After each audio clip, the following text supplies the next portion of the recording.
Still pumps my nads every time I hear it. Good morning, everybody. Ben and Woods, 97.3 The Fan. Great to be here with you this morning. You may think to yourself, oh, I bet the guys are in a bad mood. No, actually not. I'm not at all. I'm really not after last night's loss. It was one of the most boring baseball games I've ever watched in my whole life. Kind of expected them to come out a little bit flat. They did. So, listen, not going to slow the Ben and Woods train down. Not even a little bit. Not even for a second. We've got so much good stuff today. I'm so excited to share it with all of you. I'm Woodsy. That's Paul Reindl. He's the executive producer. Good morning, Paulie. Good morning. Benjamin Higgins, your friendly neighborhood sports anchor. This SOB right here. Holy smokes. He never disappoints. You never disappoint, ever. I literally don't know any of the good stuff we have today. I know. So I am just as excited as you are, Yes. but from a different perspective. I'm kind of in the audience now. What does Woods have Up my sleeve. up his sleeve for today's show? Because he didn't share other than on Twitter where you said you found something. I don't know what's coming. It's going to be great. Okay. It's going to be great. I'm very excited about this. All right. But I want to start with our text thread yesterday. This is really something else. If you are new to the program, we are all, we like to play golf. Ben more than most. My game has gone to crap and don't really get a chance to play much anymore, but I still love it. I'm very excited about the third, or the, what is it called? Just do the thing. The third annual-ish Chrome Tour Ben and Woods Open. That's my guy right there. He never disappoints. And so we are planning this golf tournament, and we're on our own this year. This is a Ben and Woods joint, just by ourselves.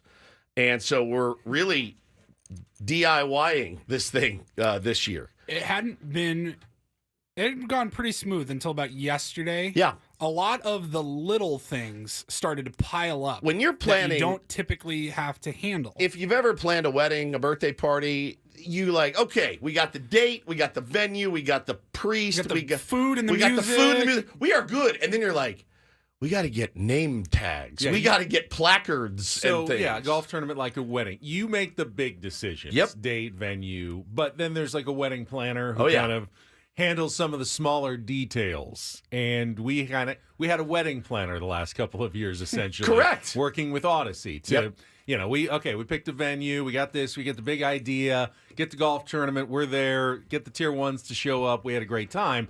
But the little details, the devil is in those little details. The devil is absolutely in those details. So we started thinking about yesterday the things where we want to give away at the golf tournament. And our beloved friend Stephanie Daly is working on some things. She's so awesome. She's our relationship guru. We had her on back on Valentine's Day. Mm-hmm. And she's just such a supporter of the show. She has great content. Follow her on Instagram. She's going to be playing in the tourneys. But she's like, I can help you. Thank you. So she's like, I found this and this. Great. And then we've got a meeting today. We want to step up. Great. Thank you. Our buddy Travis and his wife, Christy. She does marketing for Maestro Dobel. We want to help you. Great. Premium tequila out there. This is awesome. So we started thinking, we're going to have all this stuff. Where do we put it? Where do we put it all? Not where do we store it? How do we deliver it to the golfers that sign up? Here you go, Ben. Here is go your down the line with their hands open, like a soup kitchen. You just come in with your hand. We just a big ladle of swag and put it in your hand. And I go, here's your hand sanitizer. I'll go, all right, Paulie. Here's a ball marker. I said, Paulie, do me a solid and go look up what 200 bags. Like a tote bag. Like a tote bag or something. Throw a logo on it. So we're going back and forth in the chat. And Paulie goes, bro, they're like $750. I'm like, we don't have the budget to spend that on bags. Let me tell you what this man to my left suggested. This is a real thing. I've got the text to prove it. This SOB says... I screamed. I jolted. I was jolted out of my chair. When our friend Ben said, what if we just do Ziploc bags and put our stickers on them? Ziploc bags! So I'm going to go to Vaughn's, and I'm going to buy 200 Ziplocs. Then I'm going to peel the sticker, put it on the Ziploc. Peel the sticker, put it on the Ziploc. Open the Ziploc. Here's some sunscreen. Little Here's a sandwich bowl bar. baggies. Yeah, little sandwich baggies. Now maybe we could splurge and get the No, gallon we're size. getting the gallon size bags, Ziplocs. the bigger ones.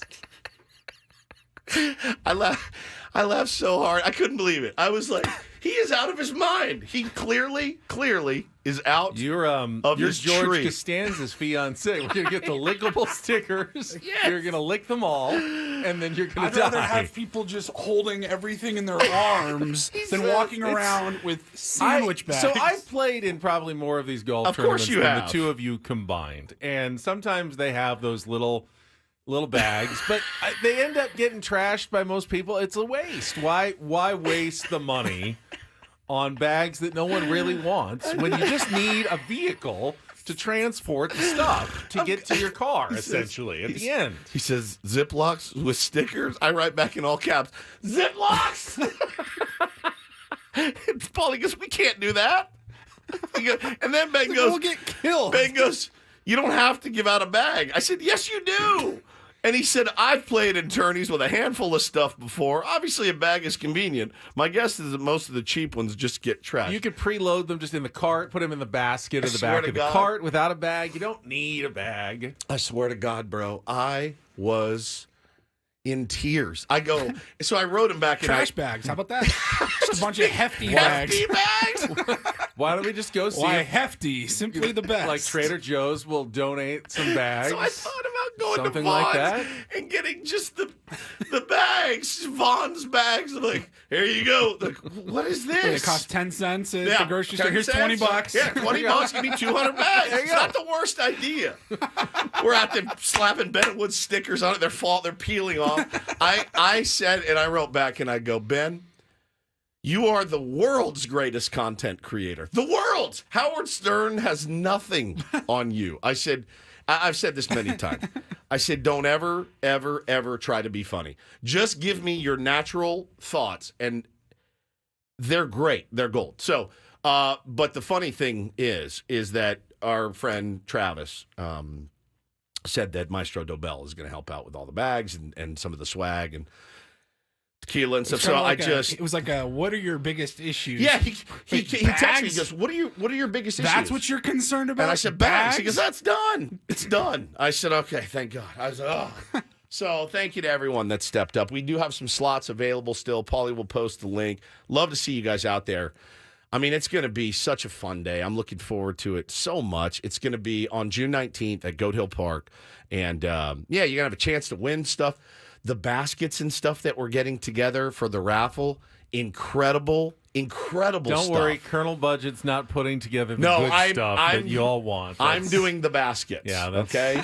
We're no expense spared on all the good stuff. I've of kept course. him away from. Ben goes to the store and just gets the store-bought donuts. Not like VG's donuts, like the ones that come in the, it opens and they've been there for 3 days. No, I mean, we want to do it right. We want We'll to have be very high quality food, drink, beverage, prizes, raffle items. the best. It's going to be the best. It's going to be Grace, very, very good. Grace in the chat says, as a professional event planner, I am literally in tears at Ziploc bags. Imagine you go to someone's wedding and there's just Ziplocs. You're like, what is this? I think you're missing the whole stickers on them element of them to brand them. Well, the stickers are ruined. I'd rather give everybody a sticker and let them get to choose And what then, to do. Well, okay. We can tape the sticker on so then they can take it off later to use on something else. So I got to then tape 200 stickers on. Hannah also said NRG can donate NRG branded bags as well. I didn't know this last night. She heard me on the phone talking about how we need bags. But yeah, I mean, so look, we got a couple of options. It's going to be so much fun, man. And for us, like, we're not playing in the tournament for the first time ever, which I'm actually excited about because now I feel like I get to hang out with everyone and we don't have to broadcast. So it's just a fun day. I'm definitely planning on taking an Uber for sure because I want to have some of that Maestro Dobell. I want to have some of the beer from Birchin. I want to actually enjoy myself at a golf tournament. And when I play golf, I don't enjoy myself. So this will actually be fun. Freeing you from the responsibility of playing golf. God, so good. And man. getting to enjoy yourself. That's exactly right. You're such a genius. It's brilliant. You couldn't, if we sat in a room and came up like, hey, we should do a bit tomorrow. Ben says something hysterically Ben. I don't think we can come up with it. It's just the natural thing in him. Ziploc I think bags. you guys are underestimating how lovely Ziploc bags are. I'll be honest with you. They really are useful, they come in handy in so many circumstances. Now, I have a Ziploc bag in my golf bag. I have a Ziploc bag with tees, ball markers, some tape, things like that. I keep a Ziploc bag in there. That's why it semi makes sense. But if you're showing up and I'm jamming Padres rally towels and all this stuff in the Ziploc, and then the sleeve thing, of balls. a sleeve of see balls. what's in there. Yep, I mean, it's you have true. A clear line of sight to everything that you've been given inside your clear, effective Ziploc bag. God, you are amazing. You are amazing. You're just incredible. Yeah. Maybe we just have everybody else. It's like trick or treating. You bring your own Bring your own bag or pillowcase. basket or pillowcase. A pillowcase. Well, we could save the charge for the 10 cents by bringing your own reusable bag to the Ben and Woods Open. It's a very environmentally friendly golf tournament. I mean, the good thing about this tournament is that we can literally do whatever we want. Yeah. We can literally do whatever that the course will allow. I like Diesel's idea. You could use the rally towels as a bag, like a hobo sack, where you tie the rally We'll get a bunch of sticks together, and then we make hobo sticks for everyone filled with goods from Maestro Nobel and all the other things. Yes, everyone walking out of their car with their hobo stick on their back. Man, I never got a hobo stick in a tournament before. It would be unique for sure. Handkerchief. Yeah. It's a rally towel instead of a handkerchief, and you tie it and put it at the end of your stick. I don't know that we have the budget for the sticks. I'm dying. So, Ben, I'm just going to need you to go through the woods, start collecting. Get your machete. What are we thinking about? Like, Get a little hatchet. 200, 300. What are we thinking about in terms of length? Not 4 feet. Yeah, 4 3 to feet, 4 with a feet. longer stick. One on Okay. the back, and then with your hobo beanie, or your hobo I think a handkerchief. in there, filled with everything, balls and ball markers and little bottles of tequila or whatever. It's great. It's every hobo's dream. Is Tom to have... says use your own golf club as the stick. Perfect. We just saved some money there. Here, just take your golf bag and just jam everything to the bottom of it. Just come and fill up. It's like a buffet. You just come, here's your stuff. Pick whatever you want. Take as many as you need. So, listen, it's definitely setting up Have to you be... had the lasagna? It's my favorite. Yeah, it's definitely setting up to be a total S show. Do you like hot fudge sundaes? Yeah, we serve you hot fudge sundaes just in your hands. There's no bowls because we couldn't afford them because we have no budget. So we just scoop of ice cream and hot fudge in your hands. That is absolutely brilliant. We do need a hot fudge sundae station, Paulie. Can you price that out today? I'm on it. And everyone eats hot fudge sundaes out of their hands. The tier ones, you guys are amazing. I have no doubt that you guys are going to fill up the rest of these spots. I would get in now. It's going to be such a blast. Yeah, we've got slots left. So morning shotgun start is filling up pretty good. Still some space in the afternoon, so we're going to be out there all day, man. We'll probably be there 6 to 6, so it's going to be a long day. Off. It's going to be a long day. It's going to be a long day, but one that is going to be very, very fun. So thank you, Ben, for just being you, really. I mean, that is... You're quite welcome. You can't really get anything better than that. All right, let's take a quick timeout. We will set the menu for today's program. It is a Big League Wednesday, so we'll let you know who's coming up. When they are coming up, of course, we will talk Padres baseball. Not a lot to say about last night's game, as Woods indicated previously, but I'm curious to see what else Woods has up said sleeve this morning. Kelly's got traffic, and then here we go on a Wednesday. Paulie, Woodsy, Ben on San Diego's #1 sports station, 97.3 The Fan.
don't know about you guys, but I will be thinking about Ziploc bags and all of the uses for them for the rest of the day. You know, I could donate them right now, just based on the supply I currently have at your because I home? buy them at Costco. Oh, God. Gallon size, freezer, Ziploc bags. How much stuff are you freezing? I can never have too many Would you guys Ziploc bags. kill a hog or something that you're freezing, or a deer?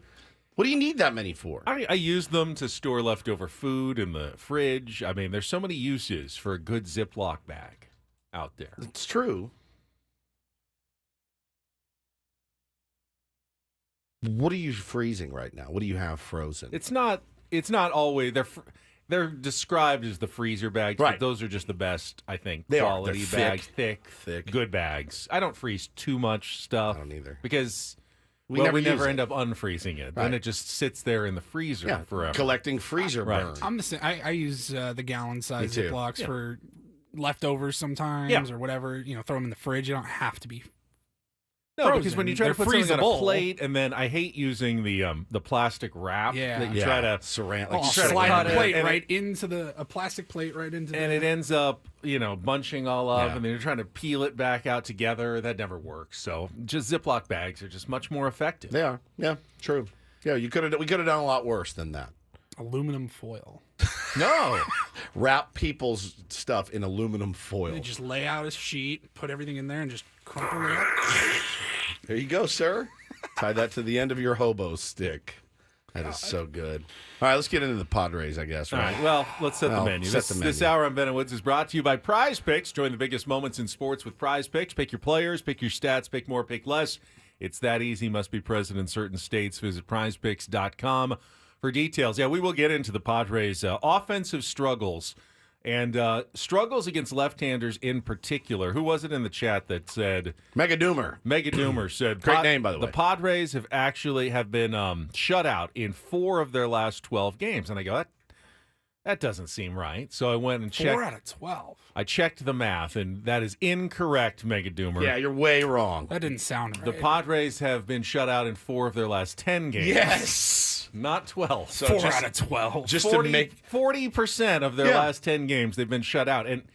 And what is more, all 4 of them were started by left-handed pitchers for the opposing team. I can remember sitting in this room with you two, poring over all of the offseason acquisitions, plotting and planning our lineups, and going, we're going to mash left-handers. Anytime we see a lefty, they are dead. They're going to get a full lineup full of righties. We're very vulnerable to we good are righties, but dead against the right-handers. one thing you don't have to worry about, the 2024 Padres, lots of things to worry about. The one thing you never have to worry about is Lefty how on the they bump. will fare against left-handed starting pitching. And we were losing Juan Soto, from the lineup. But we still had all the righties. We who have matched righties. lefties. Oh, we're going to be fine. Yeah. It couldn't, again, if this doesn't tell you that nobody knows anything about this stupid game at all. I mean, A.J. Preller, when you put that together and you go, well, I mean, we're going to crush left-handed pitching. We are going to crush it. There were some numbers he put in the chat as well. I mean, the numbers against lefties they're actually staggering. I can't find them. So. Take my word for it. Trust me. They trust me when I tell you they're very bad. Tatis hitting 140 against lefties, was hitting 305. Sammy had these numbers on Twitter last Okay, night, good. too. Fernando Tatis Jr., batting average against lefties, 140 this year, 305 last year. Manny Machado, 158 this year, 308 last year. Ha-Seong Kim, 190 this year, 302 last year. Xander Bogaerts, 196, hit 290 last year. I mean, That's staggering. all of them, who have not just last year, but historically, they've owned left-handed pitching, have all struggled against lefties this year. That's really weird, actually. It's just one of those stupid anomalies that you can't explain. I don't see anything different in their approach against left-handers. I really don't. I wish there was something I could point to. It stands to reason that guys that hit 290 to 320 in their career against left-handed pitchers would not be hitting 110, 150 points lower this season. There is no explanation for it. None. Zero. And the kid last night, I had totally forgotten that Abbott is the one that just shoved it down our throats last year as well. doesn't matter. The only thing I thought of is great. You got plenty of film on how he, got you out last year. Go out and beat him tonight. And it was Could just replay the show from last year. 100%. Today, I mean, it was go get our Ziploc bags. Such a lackluster performance as it has been against all of the other lefties that they faced. It doesn't make any sense to me. We will go through the game yesterday, our Padres Wrap-Up segment, always at 6:35. That is coming up next in our 7 o'clock hour. A real short wrap-up. Yeah, not a lot of highlights from that game last night. The team that won had 3 hits. That's it. It was boring. Yeah, Padres actually out-hit the Reds last night, if you can believe that. Boring game. 7 o'clock hour, we're going to try to qualify someone for a trip to Las Vegas in another game of Take on Woods. Had a perfect 5 score yesterday for both Woods and his opponent. Don't do this at 7:20 as always, and then it's a Big League Wednesday, and I think we got both of our big leaguers lined up for today. Adam Jones at 7:35, and then Bret Boone, our Odyssey insider, who has been fantastic this season. Really has, we've been fortunate that he's been able to join us pretty much every Wednesday so far this year. He will be with us at 8:35. Paulie Reindl with the Reindl Report at 9 o'clock, and then get you ready for another game. We also will be giving away Padres Yankees tickets later in the show today. So keep your ears open for your opportunity to win Padres Yankees tickets for this weekend series at Petco Park. Okay, I would guess it's going to be in the second half of the show, and the reason is that we are going to do something at 8 o'clock, Ben, that I tweeted about this morning, and I tweeted, I think I have found. I tweeted this early. The Padres were completely uninspiring last night, but I think I've found this year's carving guy, only creepier and funnier. Hi, how are you? I can't wait for you guys to hear it on Ben and Woods this morning. Holy ass. Did you catch a game last night? It's staggeringly great, and I can't wait for you guys to hear it. That's coming up at 8. Okay, so after that, I would say there's probably some clips in there we can use as a sounder, maybe. Oh, I like that. To give away the tickets. All right, so stay tuned for 8. You'll find out how you can win the Padres tickets sometime in the second half of the program for Ben and Woods. Perfect. Since we have a very short number of highlights from Jesse, we can also play Jesse's Incorporator in our next segment as well. I've not heard it yet. Do a little 2-for-1. I have not either. Jaculiferous was the word that Jesse was supposed to incorporate into last night's broadcast. Seemed like there was plenty of down moments, like opportunities to. He could have probably incorporated it like every inning yesterday. Is apathy setting in? Because I didn't even see people raging on the timeline at all. I mean, I saw a few, the usual suspects, 4 or 5 people dooming about this team. I didn't feel overwhelmingly mad about the game. It was just kind of one of those, is apathy setting in for the San Diego Padre fans? I hope not. Was there a measure of understanding? Was there a measure? Yes. They had just done the last couple of days in terms of the doubleheader and 3 games in 25 hours and travel. Or does that not matter to you? We will talk about all of it coming up next with Ben and Woods on San Diego's #1 sports station, 97.3 The Fan.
Sorry, I just had to deal with something at home quickly. Happened.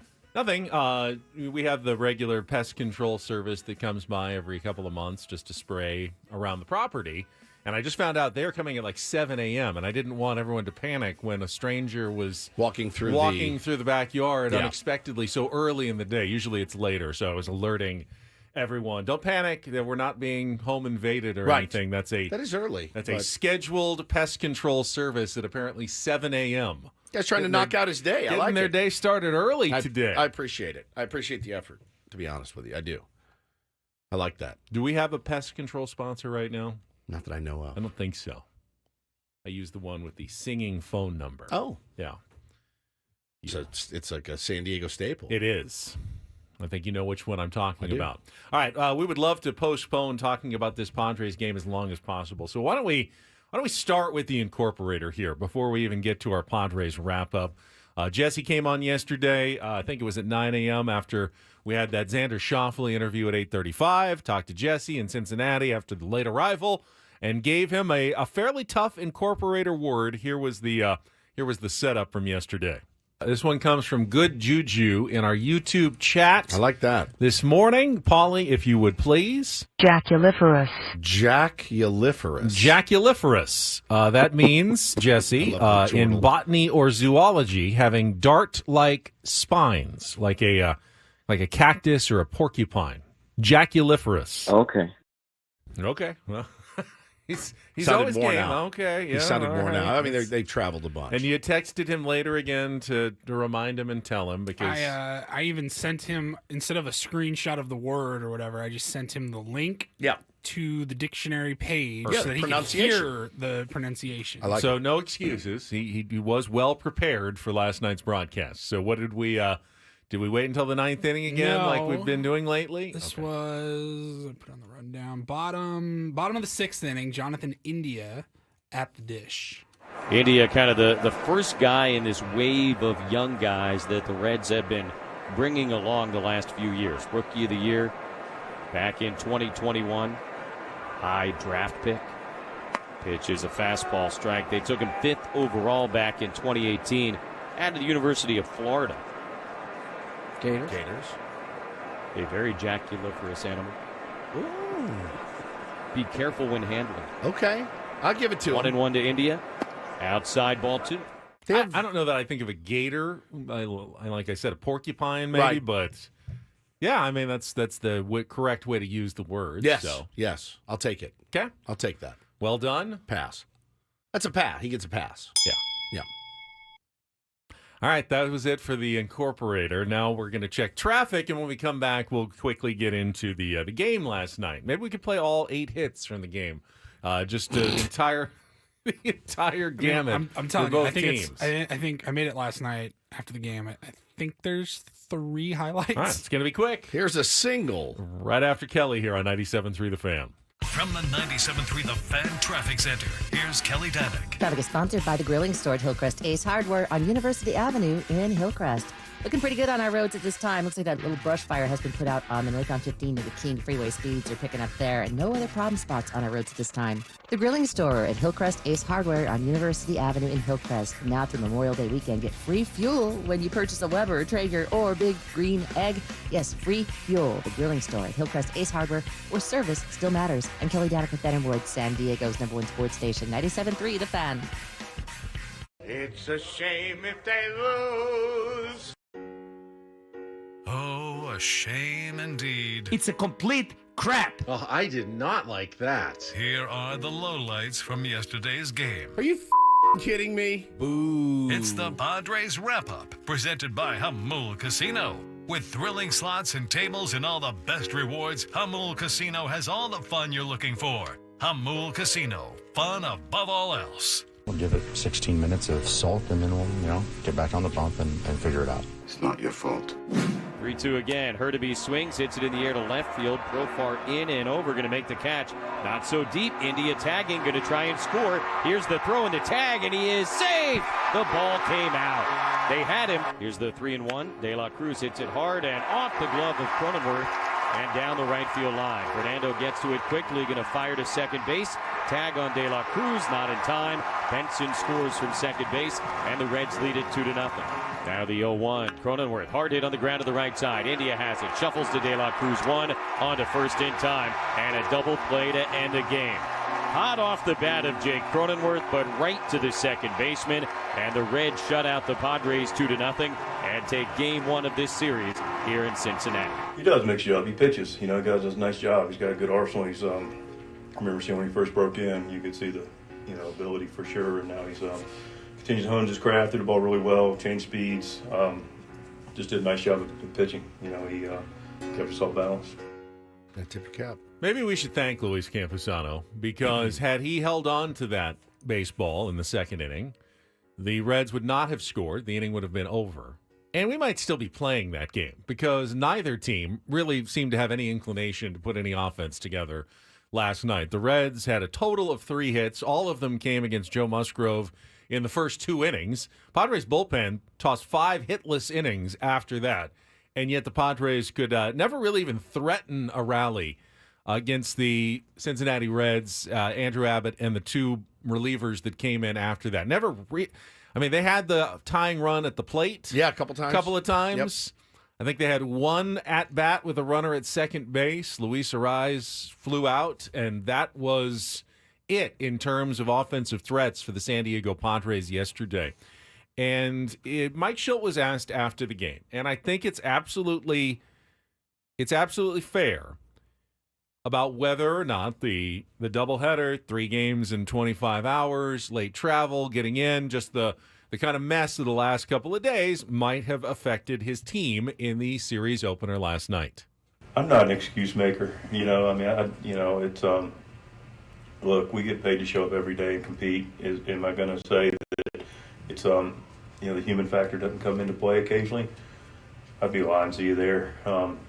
Nobody wants to alibi anything. End of the day, we weren't good enough, and so that's just the fact of the matter. But also the reality is you play 3 games in basically 24 hours, and you travel, and look, we travel great, so that's not an excuse either. But you travel and you show up, and I can tell you the heart and effort was into it tonight, and just wasn't able to get it done. All right. It's unfair to completely say that they're not allowed to be affected by anything. So I will give them that. Fernando Tatis Jr. did say after the game, yeah, we didn't quite feel like ourselves. It's not doesn't mean you can't win that game. I think that's the frustrating thing. You didn't have to go out and play your best game of the season. No, you didn't. To beat the Cincinnati Reds. And your pitching staff did more than enough to win that game. Even with Joe limited to about 65 pitches, I think he ended up with 66 in his 3 innings. The bullpen came in, did a phenomenal job. They didn't look overly tired. They were just as taxed as everybody else, having to pitch a doubleheader. They came in, got the job done. It was the offense that struggled against left-handed pitching. I don't know that has anything to do with the doubleheader, because it had struggled against left-handed pitching and not scored yesterday in Game 2. It had struggled a few days ago when they were shut out, and before that when they were shut out, as we just said, 4 times in 10 days, all with opposing left-handers on the mound. This is now a disturbing trend for your San Diego Padres offense. Yeah, not one that you want to see. And I thought Joe was fine. He walked 2 guys. They both came around to score. Well, he wasn't like super sharp, nope. Joe. But no, and listen, the umpire squeezed him on the first walk. I get it. The umpire was terrible both sides. That's a wash. He was horrific all night, and he called one on Manny that was 6 inches off the dish. 6 inches off the dish. But Manny had plenty of balls to hit last night and couldn't come through. Joe couldn't get those balls at the knees. Yep. Neither did Andrew Abbott, except when he did. A couple of times. Right. It was just a very inconsistent, bad strike zone from Hunter Wendelstedt last night. Yeah, very, very bad zone. But again, kind of a wash both ways. Just a very blah game. Just a very one that you just want to flush down the crapper. And now you've dug yourself a hole because, again, I said yesterday, something's got to give, right? You play really well on the road, but you're bad against bad teams. And the Reds are a bad team, and they are an injured team. They are severely banged up, and we saw another guy go out last night. Who got hit? Fraley in the first inning. David Bell lost looked his like mind. he had reached the end of his rope. And I think it was for Bell. I think it was a combo. They had bases loaded off Joe, 1 out, strikeout, and line out or ground out. So they get out of the inning. I think that coupled with the fact he had to take him out, the fact that injuries are mounting. I mean, again, that's one of those things where you've got them on the ropes. They're not a good baseball team, and they're an injured baseball team. They're like an injured animal, and you just step right over They them. lost 12 of 15 going in, Yes. and you could say, how do you let that team win? Padres really didn't. They gave up 3 hits, 2 runs. Yeah. They kept the Cincinnati Reds struggling. They really did. They did. That's what you're supposed to do, and they did. You just didn't take advantage when you had your, at the plate. You did nothing at the plate, and that was the problem in the game yesterday. And Tatis has got to get it going. He's got to get it going. Manny has got to get. How many times can we come in here and say on a daily basis that Manny's got to get going and Tatis has got to get going? Xander gets a pass because he's not in the lineup, but they did not put him on the IL yesterday. Looks like he potentially could be back, and you hope. I mean, the way he was hitting the ball before he got injured was a positive sign, but Tatis, Manny, if you're going to hit 2, 3, 4 in that lineup, you've got to come through. And Tatis actually had a hit yesterday. 4 of the 5 hits came out of the top 3 in the lineup. Arise had 2, Jurickson had 1. The 4 through 9 hitters yesterday, 1 for 19 with 4 strikeouts. Yeah, and it's a bummer because those guys have really carried this team this entire season. They really have. They gave Jackson Merrill a shot against a lefty. Yep. And he didn't look particularly comfortable against Abbott. Neither did anyone else, so I'm not blaming Jackson Merrill, but that wasn't the immediate solution. Was if they just would play Jackson Merrill against lefties, they'd be fine. That didn't solve it. Put the ball in play against left-handers. They did. Andrew Abbott only struck out 2 guys in 7 innings. They put the ball in play. Is it the early, somebody had said in the chat too, look, if you're struggling against lefties, why are you going to go up there and hack first pitch? I can really see it both ways. I really can. I can see both. Like, if you're struggling against lefties. He'd only walked 1. He wasn't really outside the zone. So if you don't swing, you're just falling behind the count. And you're getting in worse counts. And they've been successful this year being aggressive. So I guess I don't really mind that. But if lefties are what's killing you, maybe you do try to. Every time I feel like we get into the 6th inning, their starter's still on the mound and he's got 61 pitches. It's like, what is happening? It wasn't even a situation where they just kept, hitting ground ball outs. They mixed them up. They hit some fly outs. They hit some ground outs. They mixed up all of their outs. There just was no solution yesterday. It just did not work again for the San Diego Padres against the Cincinnati Reds and another left-hander that dominated them. I don't know what the answer is right now. It can't be, they got to go out and get someone who hits lefties. You have some of the best guys in baseball against left-handers. They're just not doing it. They have the ability, they have the track record, and they're just not executing and coming through right now. So, I wish I had a solution for you guys. I won't say I went into this game expecting to lose. I really didn't. I kind of expected to win that game. I put some money on it. Really expected to win that game. But I once I saw kind of how the game started to shape up, I went, all right, well, I mean, we're still in it. We're still in it, tying around at the plate. The last inning, dude comes in, throws 4 up and in and to Profar, walks Profar. And then if I'm Manny, I'm going, well, nobody wants me to swing on the first pitch anymore. Now that was the 92 that was the situation where the guy wasn't even close to the zone. Not even close. And any of those pitches, you knew he did not want to walk Profar. He didn't even want to necessarily be careful with him. He could not get close to home plate on any of those pitches. So Manny goes up and goes, all right, maybe I should take one here. This guy might not be able to throw a strike. Let's not give him a free one. Absolute cookie right down the middle at 92 that Manny took center.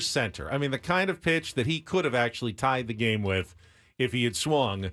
Didn't swing, down in the count 0-1, and after that, their closer was locked in. I mean, he was on the corners, he was low, he was at the knees.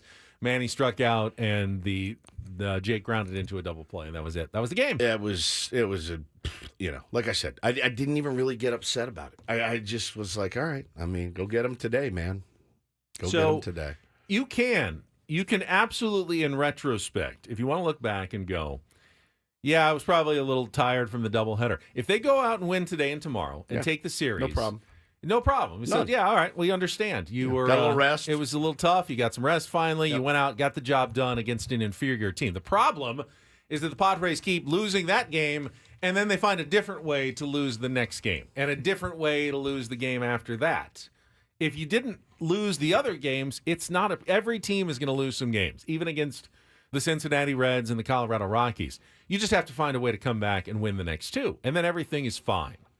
Do we trust that the Padres are going to come back and win the next two? No, we don't. They like making things hard on themselves. They really do. They really, really like making it harder on themselves than it has to be. That was one. The night before was probably my favorite win of the season. That was one of the just blah losses of the year. But yeah, again, Michael King and Matt Waldron today and tomorrow. Okay.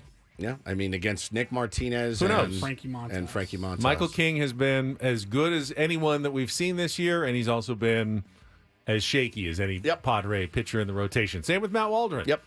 No idea what's coming up any single day for the Padres. Super good analysis by us. I get it. Yeah, there you go. They're hard to analyze. They just are. Very difficult team to figure out. We'll come back, play a little Take on Woods, hour number 2 next here on 97.3 The Fan.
If you want to know what it would look like if the San Diego Padres were an NBA team, feel like it would look a lot like the Indiana Pacers last night, playing really well and then ready to close out a win, and all of a sudden you can't get the ball inbounds. Boston hits an improbable three from the corner by Jaylen Brown to force overtime. Even I watched the end of that I know game. You did. Oh, my gosh. It was a really good game. Jaylen Brown hits a three that could have been prevented. Yeah, could have been prevented. And then they take a lead in overtime, and then Jason Tatum takes over with 10 of his 36, and Boston survives a game they probably should have lost at home in Game 1 of the Eastern Conference Finals. Favored by 10. What was the final? They won by 5, 133-128. I was looking at halftime. But they should have lost by 3 or 4. Yeah. All you had to do is get the ball inbounds. There's 10 seconds left. They're going to foul you. Make one of 2 free throws. And the game is over. You've gotten the hard part done. Now you just have to do one of the simplest things in basketball. Get the ball inbounds and just hold on to it until you're fouled and make a shot. And the Boston Celtics would have been able to do nothing about it. But instead, now Boston's got the Game 1 win at home. Got Game 2 coming up, and you wonder whether that was the opportunity for Indiana in a series that they're big underdogs in, and the Boston Celtics may have survived the scare of the series, and they may go on to sweep, or maybe that was a sign of potential problems for the Boston Celtics against the Indiana Pacers last night. Pretty disheartening if you're a Pacers fan. Oh, I mean, you had that one. Devastating. You had that one in Boston. You were a 10-point dog, and you had it. I mean, you absolutely had it. You could taste it. And you saw the guy. One of the guys had his head, he was like almost praying silently with a few seconds left. And that shot, that three-pointer was unbelievable. Yeah, Basketball Woods was even tuned in after that, texting you guys. But I texted Paul. I'm like, who's the bald guy? Who is that bald guy? He just missed a wide-open layup. What is he doing? Like, wide-open layup. He's right there. There's nobody near him. He could have just gone up for the layup. He tried to draw a foul and missed the layup entirely. And isn't that great analysis? Who's that bald guy? Who's the bald guy? Yeah. That's what you get when you get me watching basketball. We had the moment, though, that happens late in basketball games. A team is up by 3 with 5 seconds to go. Do you foul and force them to take 2 free throws and don't even give them a chance to hit the game-tying 3? Or do you let it play out and see what happens? I don't get the argument for not fouling. I really don't either. I think in the NBA, when they have such liberal continuation rules that, they could end up getting 3 free throws if they're just like even starting to put their arms up and pretending to shoot, and you foul them and they let it go and they go, oh, well, that's 3 free throws. So you have to be a little more careful in the NBA than you do in college basketball when it comes to that take foul when you're up 3. But yeah, for the most part, it's definitely the best strategy is to not let it. It may not work 100% of the time. There's so many good 3-point shooters. They can get their shot off. They can make great shots. Well, and they had a wide open 3, and they bricked it. I couldn't believe that ball did not drop. But yeah, it was good game, good ending. So you played, back to the Padres, you played me during the break off your phone. Yeah. The L.A. Dodgers announcers last night. Somebody sent it to me last night on Instagram. Commenting on the San Diego Padres and going, in the last week, I think it was Joe Davis saying, the last week, Padres are 5-2 against the Dodgers and the Atlanta Braves and 0-4 against the Colorado Rockies and Cincinnati Reds. And what did Oral Hershiser say? He said it's a concentration and commitment issue. Which I don't know. I don't know that's. Is that just something you say? I think it is. I think it's just something you say, and I disagree. I disagree with that take. Not only because it comes from Oral Hershiser, but the Padres after last season, maybe at some point last season, maybe they were a little overconfident with their talent. There's no way after everything they went through last year, after the start they've gotten through this year, the way that players are struggling offensively.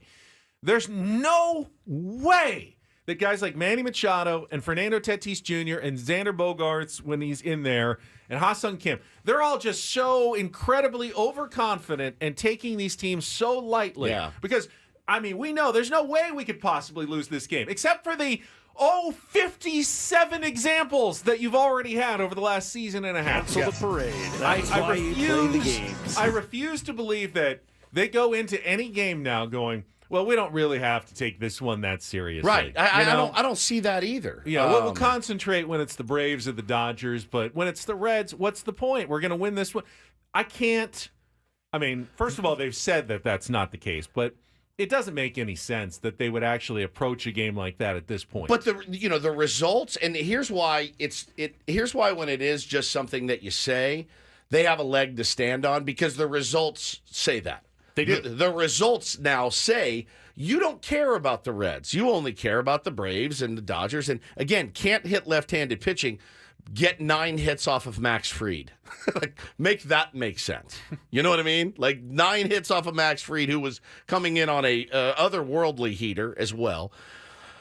Man, I don't know that it's concentration. I just know that it's a really poor lack of execution. And I if I see the take one more time that they got paid and they don't care, I just can't resign myself to that. I've never really seen a baseball player at that level, Ben, other than maybe Anthony Rendon, who has said, I really don't care. I don't see that out of them. I think they give away ABs sometimes. I do, I think the strike zone affects them, and they go, okay. And they just don't pull the trigger as much as they should. And I don't know. I don't know the answers. I'm talking out of my ass. I really have no idea. But I think that's easy to say for Oral Hershiser. That it's a concentration issue and it's a commitment issue. I don't feel that. I don't feel that from this team. I don't. I've either. seen too many good things this year to feel that it's not that it's a concentration issue. I wish that it was just that simple. That the Padres could solve all of their issues by simply taking a couple of opponents a little more seriously. I think if that was it, they would have solved the issue a long time ago. Probably went to the playoffs last year. Maybe even already had a World Series ring, and they'd be off to a great start this year. Unfortunately, I think the problem is deeper and much more complicated. And the most worrisome part of it is, of course, the one thing that we fear the most is that the superstar players aren't really superstar players. Yeah, for the San Diego Padres. That's the fear that keeps you up at night of thinking, oh no, is Fernando going to end up being, just a very expensive Will Myers or Chris Denorfia? Is Manny Machado going to end up being a very expensive, 220 hitter? With this year, we always make fun of everyone for talking about the back of their baseball cards. Please, God, get to the numbers on the back of your baseball cards. I'm begging. If Manny hits 30 this year, I'll be really surprised. You say that. They all got those numbers last year. They did. They and absolutely did. It didn't work out well. Well, for and us. again, though, it's not like they finished 14 games out of a playoff spot either. They were 2 games out of a playoff but spot. last year they didn't have the other guys like Profar and Merrill who were coming through near the bottom of the line. Correct. Mm-hmm. Now, now they have heavy. them. Now all you need is those numbers that you put up last year, and you'd probably be just fine, and you're not even getting those numbers. Yeah. That's the concerning part, obviously. I don't think it's a character issue, a lack of caring issue. No, I really don't either. I hope it's just one of those temporary ruts that every baseball player gets into, and sometimes it spreads among multiple players on a team at the same time. But I don't know that that's true or not. I do not know when and if the star hitters on the San Diego Padres will once again be star hitters. Mike says, you guys sound like our manager. We get it. You're the flagship. When is someone going to step up and hold these guys accountable? Be a fan for once and feel our pain. Buddy, you don't listen to this show very much. I feel that pain every single day and every single night. Last night I really didn't, but I'm right there with you, bro. They suck right now. When they play games like that, it sucks to watch. I can't stand Manny watching strike 3 in the 9th inning. I can't stand it. Bro, you lose curious. 8-7 or something. You're slugging it out. Like, those are going to happen. I'm telling you, Mike. Games like that were just buddy, not painful to watch. I'm not being a jerk here. If we were on the Mighty 1090 or we were on another station, it would be the same thing. I'm just trying to figure it out along with you. I don't know why Manny's not hitting. I don't know why Tatis isn't what we thought he was going to be.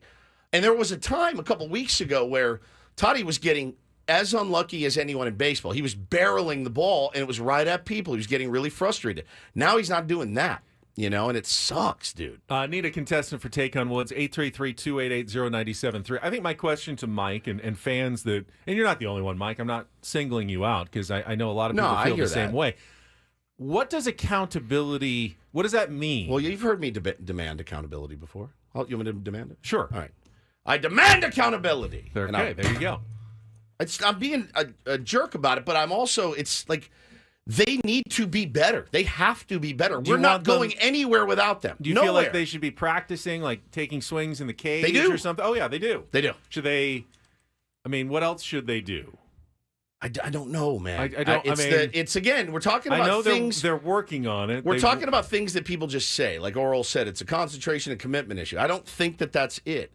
Also, somebody on Ben and Woods said, bench him. No, I'm not benching Manny Machado. Did you see the play he made down the line that 1% of third baseman in the country makes with that ease and gets India by 10 feet?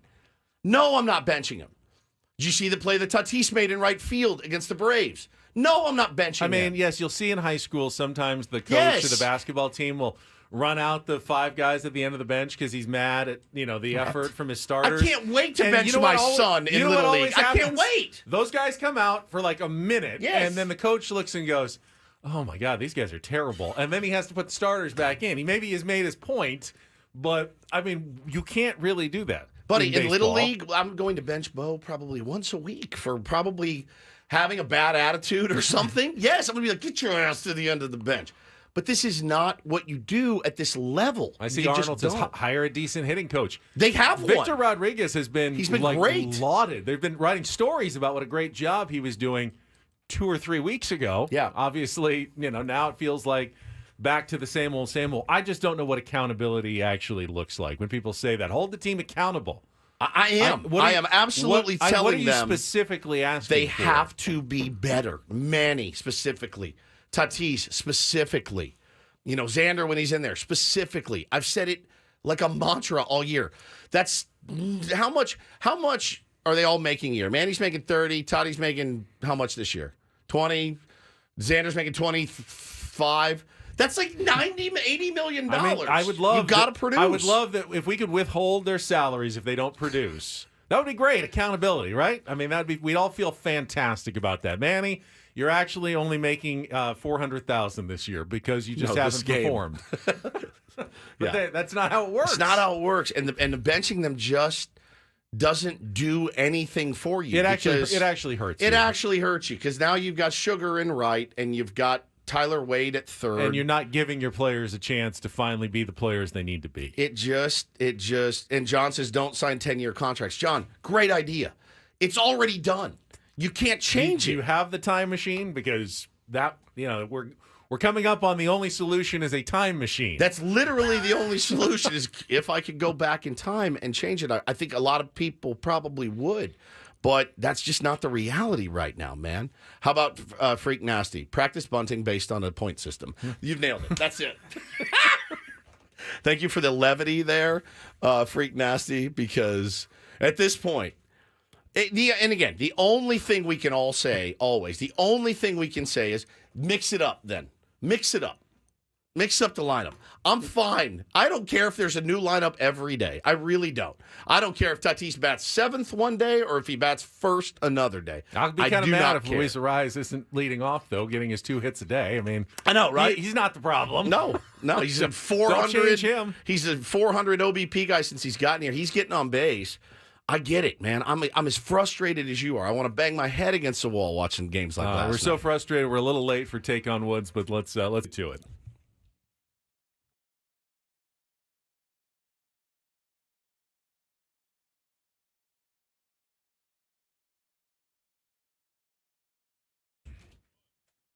Jesus going to be our contestant for Take on Woods, brought to you by Valvoline Instant Oil Change. It only takes 15 minutes. You don't have to get out of your car for directions and discounts. Go to SoCalOilChange.com. That's SoCalOilChange.com. Good morning, Jesus. How are you? Good morning, Ben. How are you guys? All right, let's get right to it. Plan for the trip to the Westgate, 2 nights, and the tickets to Warrant on June 22nd. You can get your tickets at Ticketmaster.com. The categories are, in a word, Nirvana. Those are Nirvana songs with single-word titles. Say Cheese and It's Not False. And you're just going to have to figure those out as you go. So just pick. In a word, Nirvana, Say Cheese, or It's Not False, Jesus. Let's do In a Word, Nirvana. In a word, Nirvana. All right, this is our interesting category. It does not have a 2-second song. I have 5 one-word Nirvana song titles.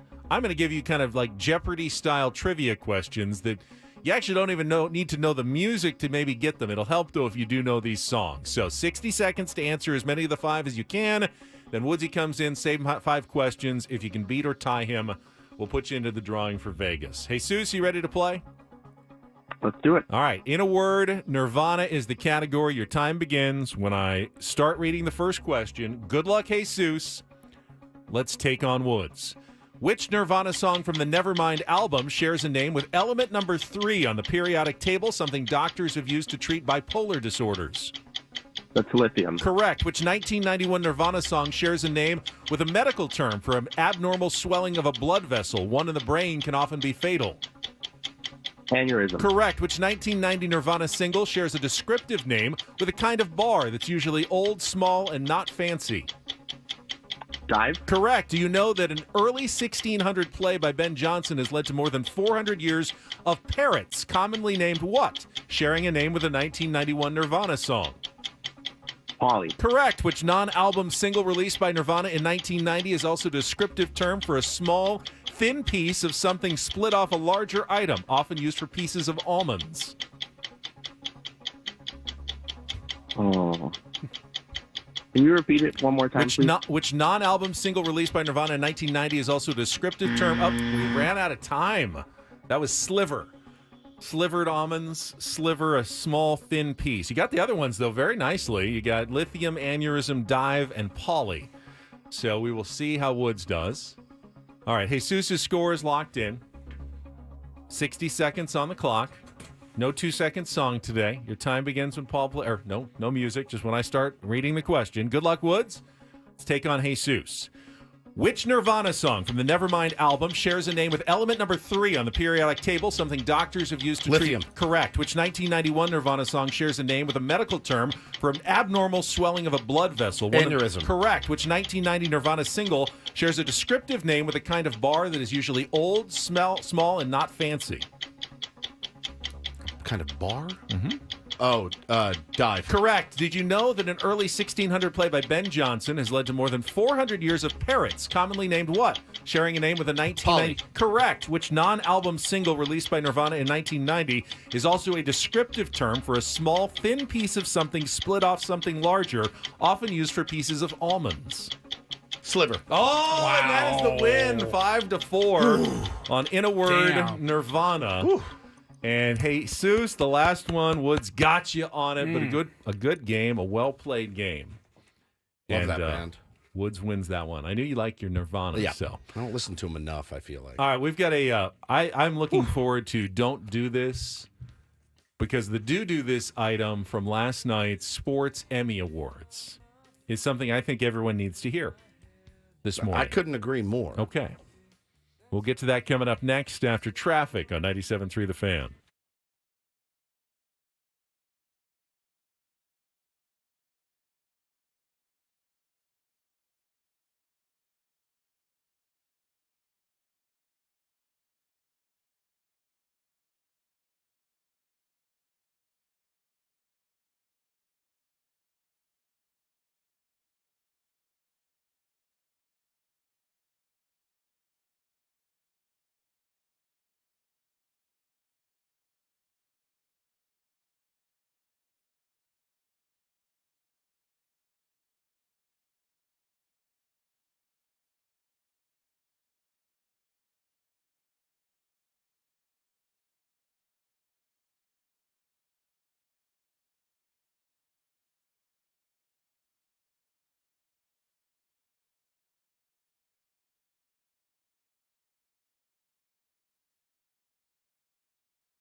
The Fan. Don't Do This is brought to you by the Craft Taco in Sorrento Valley. Craft Taco has some of the best quality tacos in all of San Diego. Go to thecrafttaco.com. Take a look at their happy hour specials today. Thecrafttaco.com. I've said this a few times. I know that everyone has lauded the LA Chargers for the hiring of Jim Harbaugh. Yes. I just am skeptical about whether it's going to make a difference. I am with you, and I the getting a good head coach that has won at the collegiate level, and by the way, he's won at the NFL. Every level. I just don't know. I don't know. And so I saw a story come across yesterday. I went, I think I'm going to do this and don't do this. And Charger fans are going to be mad at me, but it is what it is. It's interesting. It could go both ways. I'll give you that. But I saw a guy tweet yesterday. Charger head coach Jim Harbaugh has removed music during OTAs to emphasize conditioning. Now, one thing I have noticed about professional athletes, they like music, and there's always music playing. If you've ever heard us do an interview at Petco Park, it's happened. It's spring training. There's music. It's keep the guys loose, keep them, having fun, because at the end of the day, sports are it's a business, but it's also fun. Let these guys be loose. We're talking about OTAs here. So he has removed music entirely, Ben. He is going straight business on this. All business, like Tommy Pham says. I just don't know that it's going to work. Does it work at that level when you go in and start taking things away? Or does it get everyone to say, you know what, we have been underachievers here? Does Mike Schilt need to remove music? That's what losing sounds like. We're That's coddling these guys. We're coddling these guys too much. All I know is that anytime I've ever been to a gym in my life, there's been music playing. I don't know that silence equals better conditioning. Actually, like when I go on the Peloton, they encourage music. Yeah. It helps you, actually pumps you up to work a little bit harder, like stay in rhythm with the beat and everything. I don't see how eliminating music is going to improve a team's conditioning. It's just eyewash. It's only going to make it a more miserable experience for everyone. It's just eyewash. That's it. I don't get it. It says I could be wrong, but I don't get it. It basically says, you guys can't handle music. You can't get your work in if there's music playing, and everyone's gonna know how hard we're working because we're turning the music off. It's interesting. Doesn't make sense to me. Yeah. All right, let's go right to do this because we have some audio. Mega doo-doo. The sports Emmys were last night, National Sports Emmys. DDT for me, I once again did not win. Did we win anything? We did not win any National Sports Emmy Awards. You're not on television, That's though, fair. so You're not really eligible for an Emmy Award. It's unfortunate. The Marconi Award is what you're going for. Yeah, allegedly. But they had, the nominees, one of the big categories, Best Studio Host. And let's see, the nominees, I believe, were Malika Andrews. They had Kevin Burkhardt, Scott Van Pelt. And, of course, Ernie Johnson from TNT. Ernie Johnson. And the winner, Pedro Martinez announcing the winner, Ernie Johnson. But the do this goes to Ernie. I want you to hear his acceptance speech last night. And just for me personally, every time that I think, you know what, I've been doing this job for 25 years. I'm actually pretty good at it. Feel like I'm a decent human being. And then I hear Ernie talk, and I go, I'm nowhere near. I'm not S. I'm not anything. I'm nothing. Compared to Ernie Johnson. Made me feel bad about myself when I heard it for complaining. Listen to this from Ernie. Very grateful for this.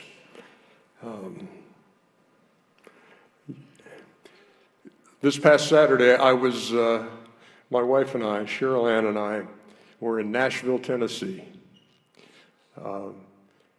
We took 12 members of the family up there to celebrate my oldest granddaughter's birthday, her 9th birthday, at the Ryman Theater, listening to Drew Holcomb and the Neighbors. And at one point, I have one of our grandkids in my arms, and we're swaying to the music as Drew Holcomb sings a song called Gratitude. And it's in moments like that where you're kind of holding your world right there with the reminder to be grateful. We can all be grateful for what we do. I mean, Who in this room doesn't consider what they have a get-to job? We get to do this. I get to work with Pedro Martinez. I get to work with Kenny and Chuck and Shaq. So I'm grateful for that. I'm grateful I got to sit here and listen to James Brown tonight. I'm grateful for this family at TNT. 35 years I've been with this company. I get to go to work with you guys. And I will forever be grateful for that. Grateful also to be in the company of Scott Van Pelt, Kevin Burkhardt, Malika Andrews, who's working tonight, Reese Davis. There's no reason for me to be standing here with this. But I'll take it. He's so good. He's just one of the best guys. And Man. the way he commanded the audience. Did you hear? Those are all professional broadcasters. Yeah. They're hanging on the edge of their seats. Every word. For what he's going to say. And he didn't rush it. He wasn't hurried. He didn't stammer. He just sat there and gave a treatise on gratitude as part of his acceptance speech. And I was kind of going, I wonder if this is going to get spicy with TNT potentially losing, the NBA. And then Paulie's going to have some more of that later on the Reindl Report that, he may not get to work with Chuck and Shaq and Kenny anymore in the future. Is there going to be like some sort of statement here? Nothing but gratitude and appreciation from not just one of the best in the business, but talked about, taking his family all out. I don't know how many kids he's adopted, like 17 or something. The guy is just a great, great dude. He's great at his job. And he just makes the rest of us just feel like we could be better all the time. Yeah. I love Ernie. 100%. Love Ernie. Has he ever had to do a round table on Thursdays, though? That's the thing, is that... He's got to do one every single night. He does, actually. That's pretty much what he does. With characters a lot crazier than we've got. He does the craziest round table. Does it? I think during the playoffs, they work like something crazy, like 49 out of 54 days or something Just during the non-stop. postseason. And he's always so good. And he's such a phenomenal. good human being. God, what a great dude. I would love to get him on again at some point. We've had him on before. He's such a delight to talk to. Good reminder for all of us. I'm lucky, grateful to work with you guys, grateful to talk to the tier ones every day. And it is it's a get-to job. 100%. Which I do appreciate as well, but I don't say it nearly as eloquently as Ernie does. Yep, same. Congratulations. Brilliant, brilliant clip. That's Don't and Do This for a Wednesday. That was Don't Do This with Ben and Woods on 97.3 The Fan. All right. Adam Jones is kind of a get-to sort of guy. He is. He does all kinds of fun stuff, and I think he's on the golf course today. This is going to be a train wreck, just so you know. I can't wait. We'll bring him on. I saw him with the Orioles mascot a few minutes ago on Twitter. So you have no idea what we're going to get with Adam Jones coming up next on Ben and Woods, San Diego's #1 sports station, 97.3 The Fan.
In sports with Prize Picks, pick your players, pick your stats, pick more, pick less.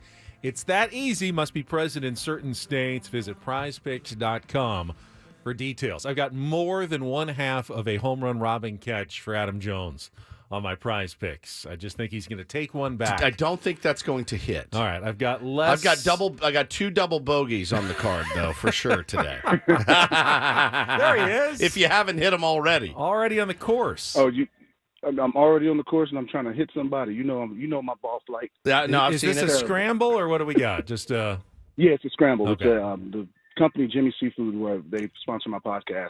They're a big fixture in the Baltimore community, and they've been doing charity events for the last 10 years. And so this is my second time coming to their golf event. It's great. It's all the local people, local leaders in the area and athletes. I'm golfing with Quadri Ishmael and Torrey Smith right now, and Ray Rice. So we just out here talking stuff, and I'm trying to make sure that Bloody Marys don't happen until later. I followed Baltimore legends there. I followed Quadri Ismail's brother around the campus of Notre Dame, like I was Rahib Ismail, the Rocket, like I was a stalker when I was about 12 years old, and got his autograph in his dorm.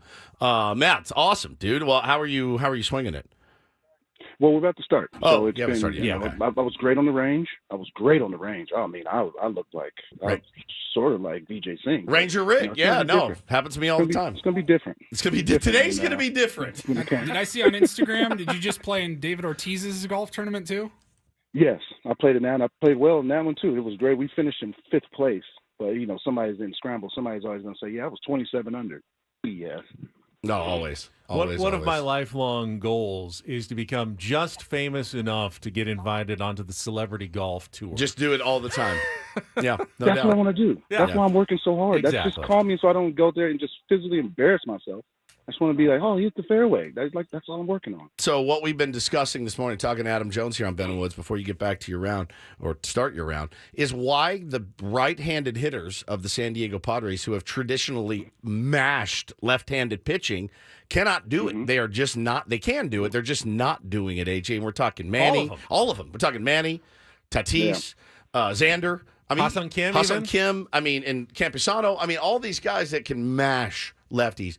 They are like 190. Like that's like their average. It's crazy. I think one thing when it comes to lefties is it's that old adage is you do have to keep that right center field approach, because the second you have that pull happy mentality, that change up, that cutter, all those kind of things, your front hip starts to leak. So maybe some guys get pull happy sometimes. Sometimes even when you see a velo of 88, 91, you're like, oh man, let me just get it out in front. Yep. Sometimes you just need to go back to the old drawing board and put it back in the right center field and put yourself, again, when you see Manny hit the ball at right center field, I don't think there's many people better in the game. Yep. Adam, no one wants to hear excuses, and Mike Schultz was trying not to make them, but you played 3 games in 25 hours, a doubleheader, pushed back for the late flight, and you look a little flat against the Cincinnati Reds. How understandable is that from your perspective as a major leaguer? I mean, what were the toughest situations that you'd have to face in the grind of the regular season? Well, I mean, it's the ones where you have, the 20 games in 20 days. Those are tough. Nasty. And then, especially when the weather changes, like sometimes, you see how this weather pattern. Sometimes it'll be a nice warm day in May, and then it'll be a cold day. So the weather and all that, but the 20 and 20, those are tough. But again, there ain't no excuses. You're a professional athlete. That's your job. So the best thing you do is you show up for it and pace yourself. I think a lot of people like to do a lot of work. It's a lot of era of, let's get more batting practice, more this and more that, rather than, hey, you're in this tough stretch right now. It's hot. Weather's changing. Like, don't be afraid to take a little back step. Kirby taught me that really well. Kirby Puckett? No, Wayne Kirby. Oh, Wayne Kirby. I was like, oh, all right. Well, either one. I mean, they're both really smart baseball guys. I was going to ask you, too. The last time Manny was scuffling, you shot him a little text. Have you texted him? Can you get him back on track? I haven't. All right. No, I haven't. But I sent him a gift for his baby. That's awesome. So hopefully that'll get him. He was happy about that. Good. What'd you get him? FC Barcelona stuff. Oh, nice. Yeah, now that he's a soccer team owner, soccer guy now. Soccer guy. That makes some sense. All right, well, just drop a little text to him. Remind him, right center is where he lives. That's where he eats. All right, sounds like he's busy. We'll let you go. Yeah, go play some enjoy golf. your golf and enjoy the tournament, and we'll catch up with you again next week. All right, we'll do. Appreciate you guys. Bye, buddy. Right there. Quick chat Quickie. with Adam Jones. But some insight there, some important insight, because as we've got the Padres fans in our chat going, hold them accountable, do more. You're not doing enough. Adam says, Do less. Sometimes the answer is do less. Take a little time. Don't stress so much about everything. And it's so counterintuitive. When you're struggling, they just like you, they want to work their way out of it. When a guy is in a slump, usually he's going to go do extra batting practice. Have you seen Xander Bogaerts? The guy's taking batting practice during games. I love now. that the other night. We all did. We all love eyewash. We do. It's fine. But I don't know that it's eyewash. I think it's just the sign of desperation Yeah, at times that maybe this is the swing that I figure it out on, so I better take another one and then another one.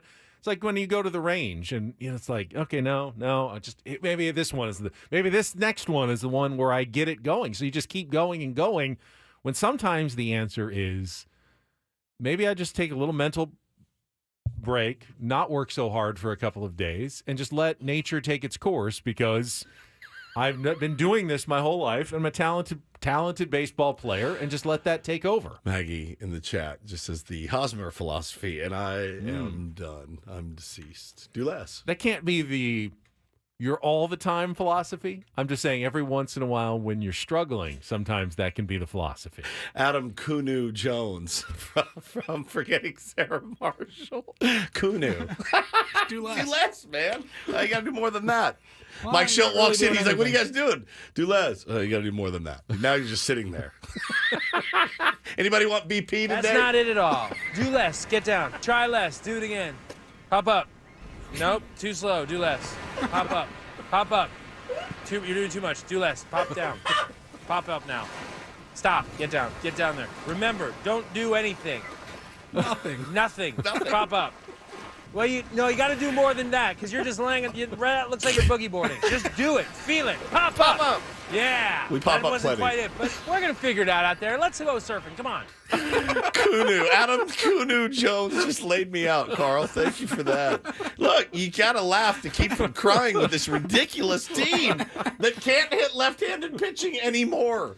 They're 100 points down a man from where they've been in their career, and it's end of May. Like, they've seen enough lefties now to know that it's not some big mystery.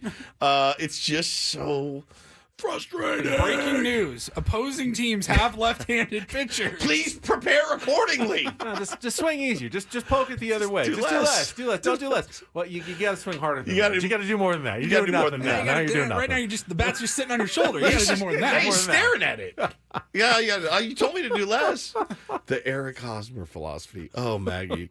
God, you Don't guys are do quick. anything. Yeah. Don't do anything. Nothing. Skip, should I grab some BP today? No, don't do anything. Pop up. Well, you got to do more than that, because you're just laying. It looks like you're boogie boarding. Just That's secret audio of Mike Schilt in the Padres clubhouse last night. I mean, if you're an opposing manager, you are retooling your rotation when you face the San Diego Padres. Like, no, I know it's 3 days rest, but you're left-handed. Trust me, you'll be no fine. one can hit left-handers on this team. I mean, normally in the past years they'd redo their rotation to try to avoid the lefties against the Padres. Correct, because I mean, you're Same guys. talking guys that are hitting 380 against left-handed pitching are hitting a $190. So again, I hate to say this because people get sick of hearing it, but you do feel like that's something that's going to change by law, by the rules of baseball. That should turn around. But we heard that crap all of last year. We heard it from Jace Tingler. We heard it from Bob Melvin. And now we may hear it from Mike Schilt of that's going to turn around. That's going to turn around. They're not going to continue to hit this poorly against left-handed pitchers all year. Because if it comes back to even, Ben, with right-handers, because they are hitting right-handers well, if that drops down to where their career averages are, we're screwed if they continue to hit lefties as poorly as they have. So Same with the home and road. Same with the home if and they start road. playing better at home to go with how well they're playing on the road, they're in perfect shape. Right. If they start playing poorly on the road to match what they're doing at home, they're lost and it's over. So truly a roller coaster. of emotion. Let's get a quick check of traffic. Maybe Kelly can do less here on 97.3 The Fan. Less. Don't do anything. From the 97.3 The Fan Traffic Center, here's Kelly Danick. Traffic is sponsored by the Fish Market, serving the freshest catches from waters near, far, and everywhere in between. Looking pretty good on our roads, guys. Got a couple vehicles over to the right shoulder, though, on southbound side of the 805 before Balboa. Apparently, some sort of metal debris in lanes may have caused some flat tires on those vehicles. So watch out for the activity there, south 805, right before Balboa. It's time for Giving Sips. The Fish Market is donating $1 for every glass of J. Lore wine and for every Cutwater Jungle Bird cocktail sold to Terry Campus of Life. Stop by the Fish Market in downtown or in Del Mar. The Fish Market, serving only the freshest catches. I'm Kelly Danick with Ben & Woods, San Diego's #1 sports station, 97.3 The Fan. Tell you what, this does not sound like the radio show for a team that just took 3 of 4 from the Atlanta Braves on the road. Right. Certainly doesn't. And then lost one game to the Cincinnati Reds. But we know better because we've seen this. We understand that there is concern. There's real cause for concern. Even if the Padres win the next 2, I'm not going to stop being concerned about the San Diego Padres for a long time. They really would have to play, like 2 really good months of baseball before I go, all right, they're definitely on the right track and they're going to be fine. I think we're all going to be worried about this team for the foreseeable future, no matter what happens. Well, I mean, look, 2 months is a lot of games. That's 55 games or something. Another 50 more games. Another 50 games. Get to 100. Bro, if they could rip off a streak that many other teams, if they could win 7 out of 9, that's something better. Or a 13 out of 15, 14 out of 18. I like 7 out of 9. 7 out of 9 is 4 games above 500 for the first time all season. That's exactly right. I'd love 7 out of 9 right now. That would be. They asked, what did they say on the ESPN fantastic. broadcast on Sunday night? They're asking Coney, I think, like, what does it take for a team to win? I think they said 11 out of 13. Yeah. Like, yeah, we need to go on some sort of a Gotta run. get it go. We have right now. We're gonna stay 500 forever if we just keep playing like this. Win 2, lose 2. We've been hearing we need to get going. We haven't played our best baseball yet, and at times I have seen some brilliant baseball from this team. Brilliant. I mean, remarkable baseball. I mean, other than the Phillies, it feels like a lot of teams in the National League are spinning their wheels. Dodgers are playing pretty well. Dodgers are playing okay. They lost to the Diamondbacks last night. The Giants, they started getting going, and then they blew a big lead last night to the Pittsburgh Pirates. Pirates scored 4 in the 9th and 1 in the 10th to beat the Giants. That's one that the Giants are going to regret. Did you see O'Neal Cruz? Yeah. He hit 2 balls yesterday over 120 miles an hour exit velocity. It's unfathomable. First time anyone's done that twice in a game. He had another one over 115. He hit a double so hard on a line to the wall that you really could barely advance a base because he got out there so fast. It was pretty crazy in the 9th inning there. Did not score the winning run because he hit it too hard, but they ended up winning anyway. So he's a freak. He's a freak. Yeah, we needed that. I mean, and again, like it's stupid to watch scoreboards on May 20th. And by the way, to be fair, the Atlanta Braves, who had the same doubleheader and travel, they had to go to Chicago. They scored 3 early runs, and then they ran out of gas and ended up losing 4-3 in 10 innings to the Chicago Cubs yesterday. So it's not like, oh, well, the Braves did it. Well, they also looked a little winded at the end of that game last night as well. So it's a real thing. It does occur. It can't be, though. It just can't be against the Cincinnati Reds, who had lost how many? 12 of 15. When I point to you, that's when I want 12 of 15. Buddy You want me to talk? You want me to talk? Yeah. Yeah, when I point to you. 12 of how 15. many have they lost? 12 of 15. There you go. Does Ben really need to be here? Yes, he does. All right, we'll come back. Woods has saved some audio that I don't know what it is. All right, boys, girls, settle in. Settle in. You're going to love this. It's also going to creep you out to your core. Have Bret Boone joining us in our next hour as well. Stay tuned. 2 hours down, 2 hours to go. It's Ben & Woods on a Wednesday on San Diego's #1 sports station, 97.3 The Fan.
All right, halfway home on a Wednesday. Is that right? Wednesday. Ben and Woods 97.3 The Fan. Thanks for being here with us. Grateful to have you as our audience, and grateful for these fellas in here.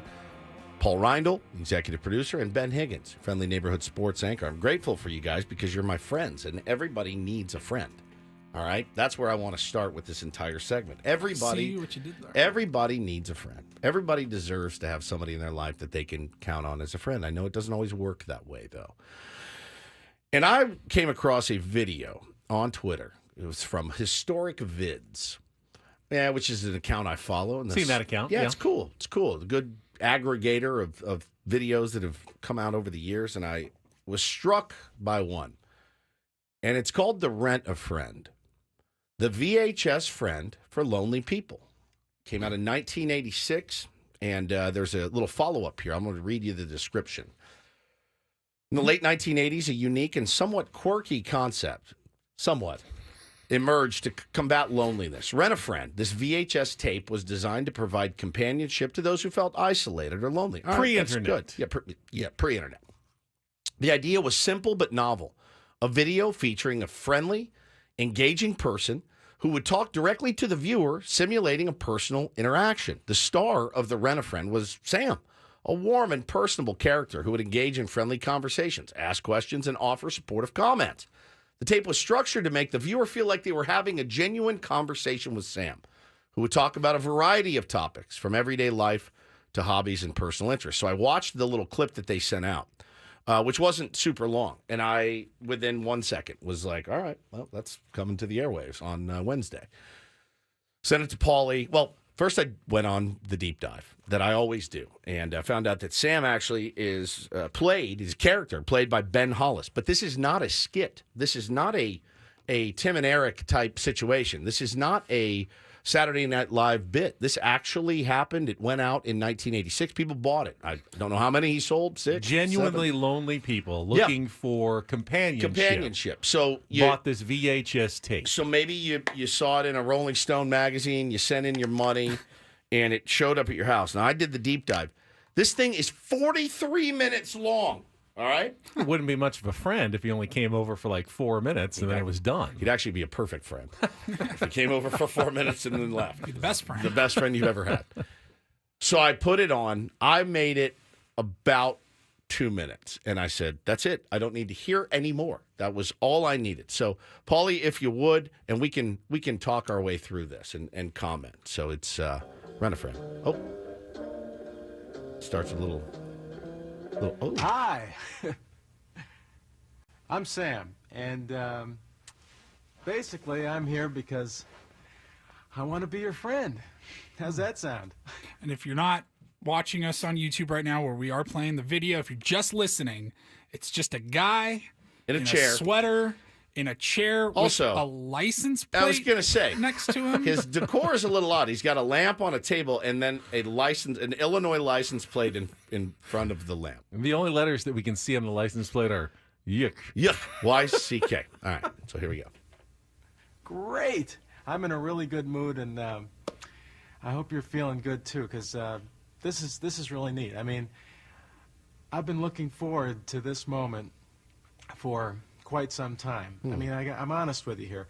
I'm just so happy that you decided to put me on today, because it's just so exciting to me. You know, it's like it's really here. It's happening, and here we are, and it's just going to be neat. Okay. Okay. So we're going to have some fun. And play around together. And it's weird. Okay. Well, just follow my lead then. All right. Just follow me. Oh, sure. And just relax. I'm going to try to relax a little bit too here. Okay. You should know. I understand that this might be a little different for you. It is. Having me talking to you like this. I mean, it's odd, I guess, and you should know that it's strange for me too. Okay. This is not something I do every day. I mean, in fact, I've never done it before. So we're exploring together. The key is we're experiencing this thing together. And in fact, I think spontaneity is a real big part of friendship. So let's just wing it and have a ball. What do you say? Sounds great. Hot diggity dog. Oh. What's your name? I'm Steve. I'm Ben. Paul. Yeah. You know, I see that. I really. Whoa. That is you, isn't it? Yeah, it's me. Yeah. What? No, it's a yeah. I'm not at saying least I anything. think so. You've heard that before, haven't you? Yeah, I mean, No, kind of. It's like. What is it like? It's just something about the quality of your face. Oh, that is, you that can't is see saying me. Things to me, and then your name really fits in the picture. I appreciate that. Hey, You look like do you your mind if I take a look around your place a little bit? Yes, actually, I do. Very much. Let's see something. Well, He's getting real close to the camera now. can you see through this? Oh boy! I'm not nude. Nice plays. Thank you. Thank you. Hey, Look at him. did you do that up there? I did. Is that yours? Yeah, I did. That you ought to. I'd really like to know where you got that. Kobe swapped me. Oh. Gee, I don't know if we have them in this part of the country. I'll have to check that out. That's really neat. Thank you. Wow. I think But that's you know just what? a stain on the wall. You've got great taste, if you don't mind me telling you. It's like this is neat. A lot of things are happening now. I've got your face. I've got a name, and now I'm seeing where you live. Oh. Magic, maybe? Huh? Great. I already knew I was going to like you just because you wanted to meet me. Right. I mean, that's plenty. I paid right there. $40 That says a or lot. whatever. I thank you for that, but there's a kind of intangible working here, I think. It's the creepiest, weirdest thing. And it makes me sad a little bit, but it also makes me think that if a person didn't have a friend and that's what came to your house, you'd go, I'm good. I don't think I need a friend if I'm just going to be talking to my television. I'm amazed by this because Hot they diggity clearly didn't give him a script. He's winging it. He's winging this whole thing. Yeah. Like, okay, we're going to put you in front of this camera, and you're just going to talk whatever comes to your mind that you might say to a potential friend for the next 40 minutes, and just go with it. Just roll with it this entire time. Bro, we played like 3.5 minutes right there. There's still another 40 minutes left on the There's video. 40 minutes. How long? There's no other characters that show up at any point. It's just him. It's just him. Now, whether you want to believe this or not, Ben had no idea this was even happening. No. You sent it to me yesterday, and I watched him. How much? You said you made it like 3 2 minutes, minutes. yeah. So you just basically that clip. Scratch that surface. Buddy, it gets so much worse. How? It gets so much worse. This is 10 minutes in. Oh, here's another thing I used to do. I used to make this noise. It's a noise that means I'm very excited and very happy. And I'd like to do it for you right now.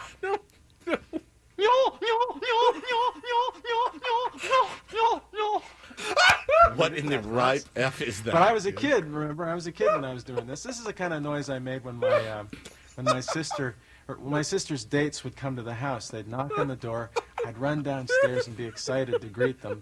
I'd open the door, and they'd say, "Hi, Hey. is Mary there?" And Mary? I'd go, and I'd just run upstairs after her, you know. I love this. Oh, and then the date thought that I was, Yeah, insane. a child. And, Insane. Well, as we all can tell, of course, I turned out pretty normal. I You guess. did. Would you say that you turned out pretty normal? You didn't. Yo. Now this is real, guys. Like I said, I did a deep dive on this, and Adam in the chat said, "Sam." Oh yeah, that's a one seed for sure. Adam says Sam Hollis was an Emmy award-winning TV guy in Chicago. Yeah, hence the Illinois license plate. That is a legit rent a friend, and you buy. So here's the thing: if you do it, and you can't go back to it again, like it's really just a one-time thing, right? You're not going to sit down and be like, I could really use a friend today. All right, and you sit pop down back in. Pop back in, and it's me. It's not Steve. Back to the Future. It's not like rewatchable here. I'm so fascinated by it. It really. Here's another thing I used to do. I used to make this noise. It's a noise that means I'm very excited and very happy. Yeah. And I'd like to do it for you right now. Okay.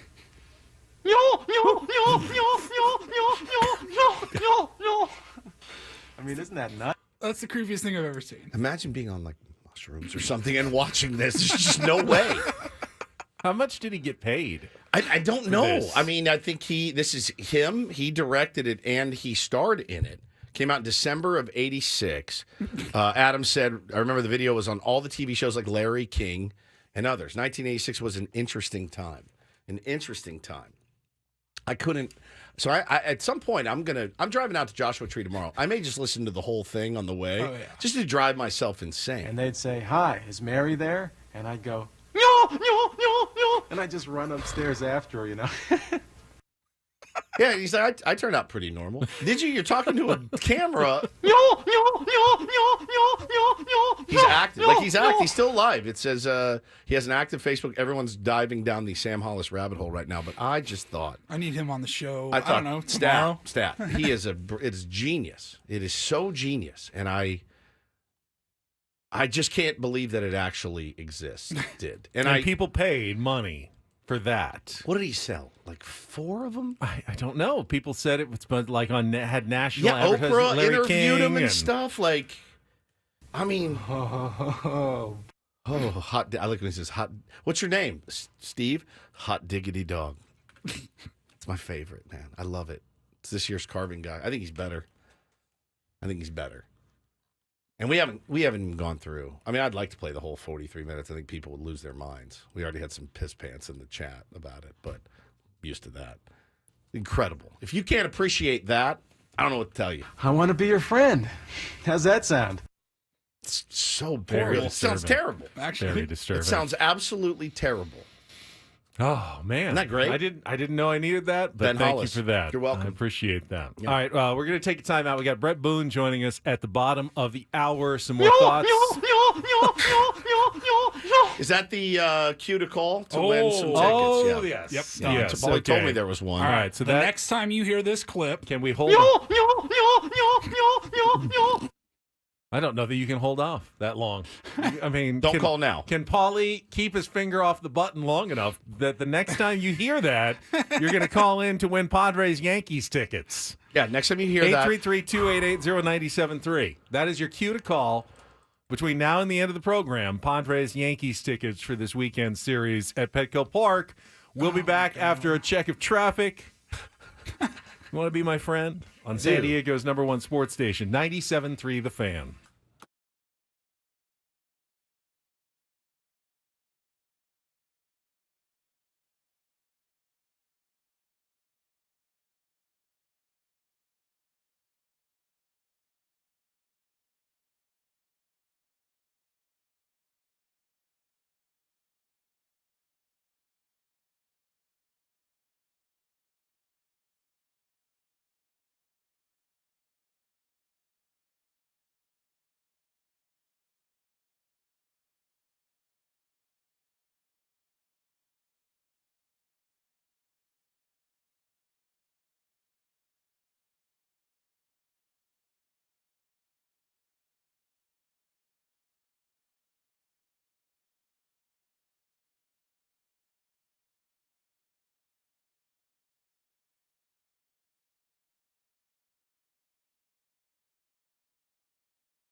Sour 97.3 The Fan is brought to you by Express Employment Professionals. If you're ready for a new job, let Express Employment Professionals help you. Express is your one connection for a summer job in a variety of industries. Job seekers never pay a fee at Express. Go to expresspros.com to find your location. That's expresspros.com. I was about to say something dumb about the San Diego Padres, so I might as well say it anyway. Where would the Padres be without Luis Arraez right now? He's hitting .359 since joining the team, had 2 more hits yesterday. And then I realized the answer to that question is they would have gotten shut out on 3 hits instead of 5 hits yesterday. Right.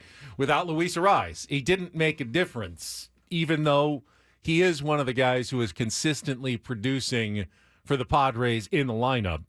It still seems like when they don't hit, they still don't score, even with Luis Arraez. Why is it that these players, the difference makers, when Juan Soto arrived, and, he was pretty much Juan Soto for the most part. Luis Arraez gets here. He's been Luis Arraez.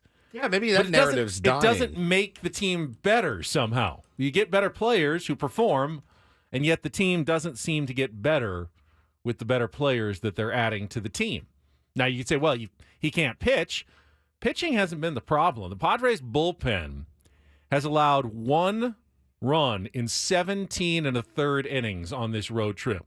And other than Dylan Cease's rough start, which did not cost them a win against the Atlanta Braves, the starting pitching has been excellent as well. So it's not the pitching. It's not the new guy that's getting it done at the top of the lineup that has reached base in a major league high, 26 straight games now for Luis Arraez.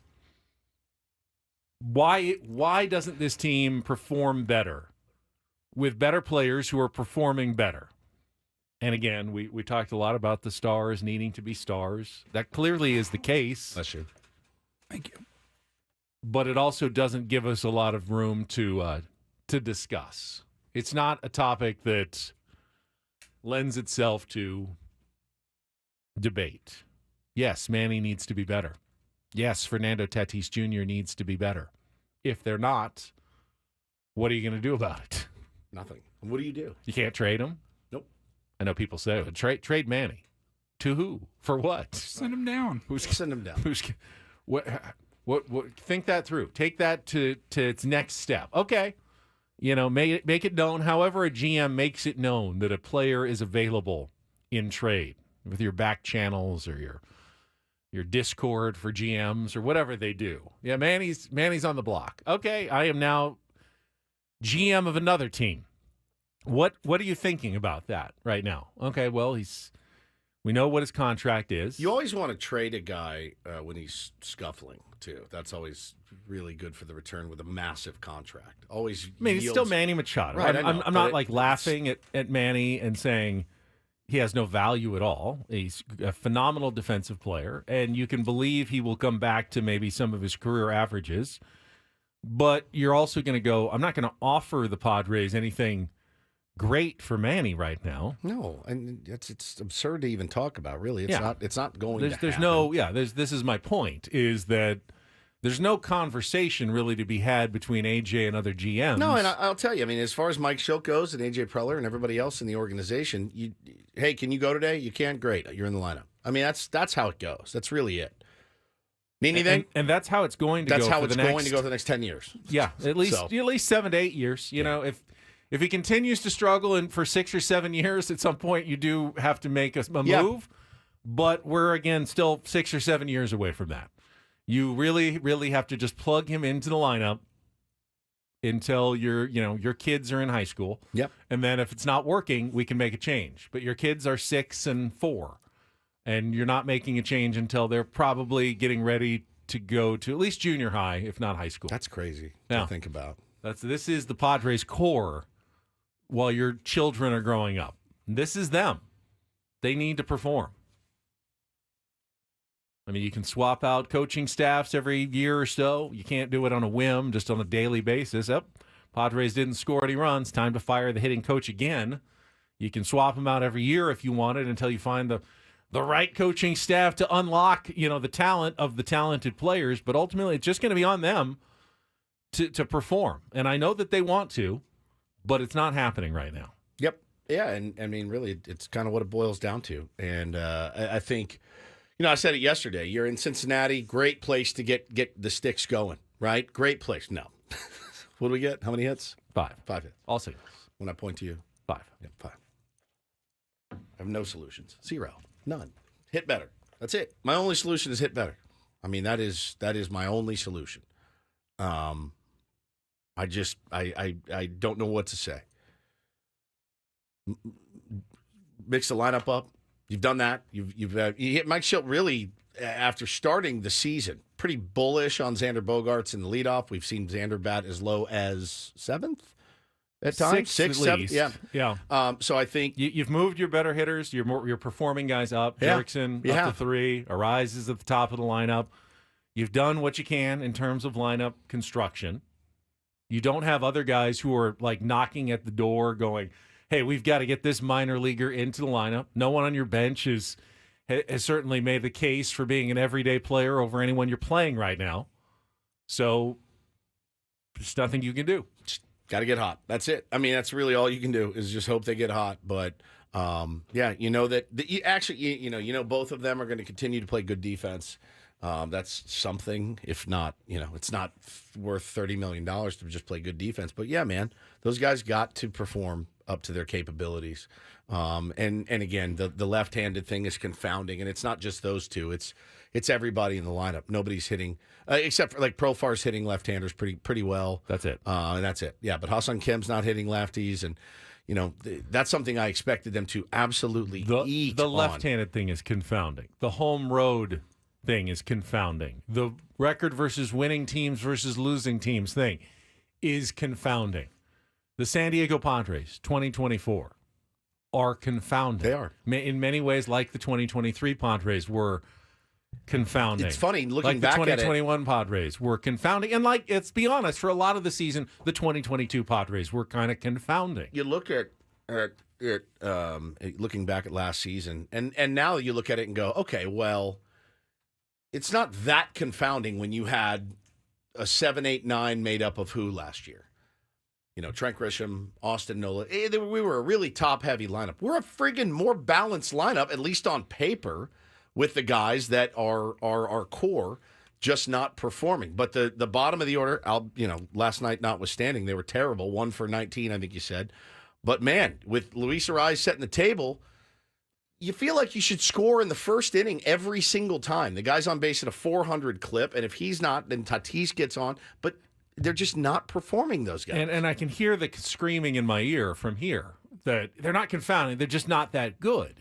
Except sometimes they are really good. Right. They went to a National League Championship Series good. They go on some impressive runs in games. Yeah. At least inside games where they look like they're world beaters. The run has been what's been missing from this team. The run, the 12 out of 13, the 15 out of 16. That run has been what's been missing. That was missing last year too. Missing last year, missing this year so far. It's consistency maybe is the issue. They are literally the most consistent team in baseball, just consistently at 500. I mean, they just are the most consistent team. Truly, I've never seen a team more consistent, than them. They're consistent. They're or at least predictable. It's not consistent. Yeah, predictable. Yeah, for sure. Just got to get going. Those guys get going. I think everything is fine. All right, we always enjoy our conversations with Bret Boone, Odyssey Insider. He is back with us again in our next segment. Don't go anywhere. We will be right back with more Ben and Woods on San Diego's #1 sports station, 97.3 The Fan.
Don't forget, Aaron Judge and the Yankees are coming to Petco Park this Friday, Saturday, and Sunday. Come on out, support the Padres when they return from their road trip. Tickets are still available for this weekend series against the Yankees at Padres.com/tickets.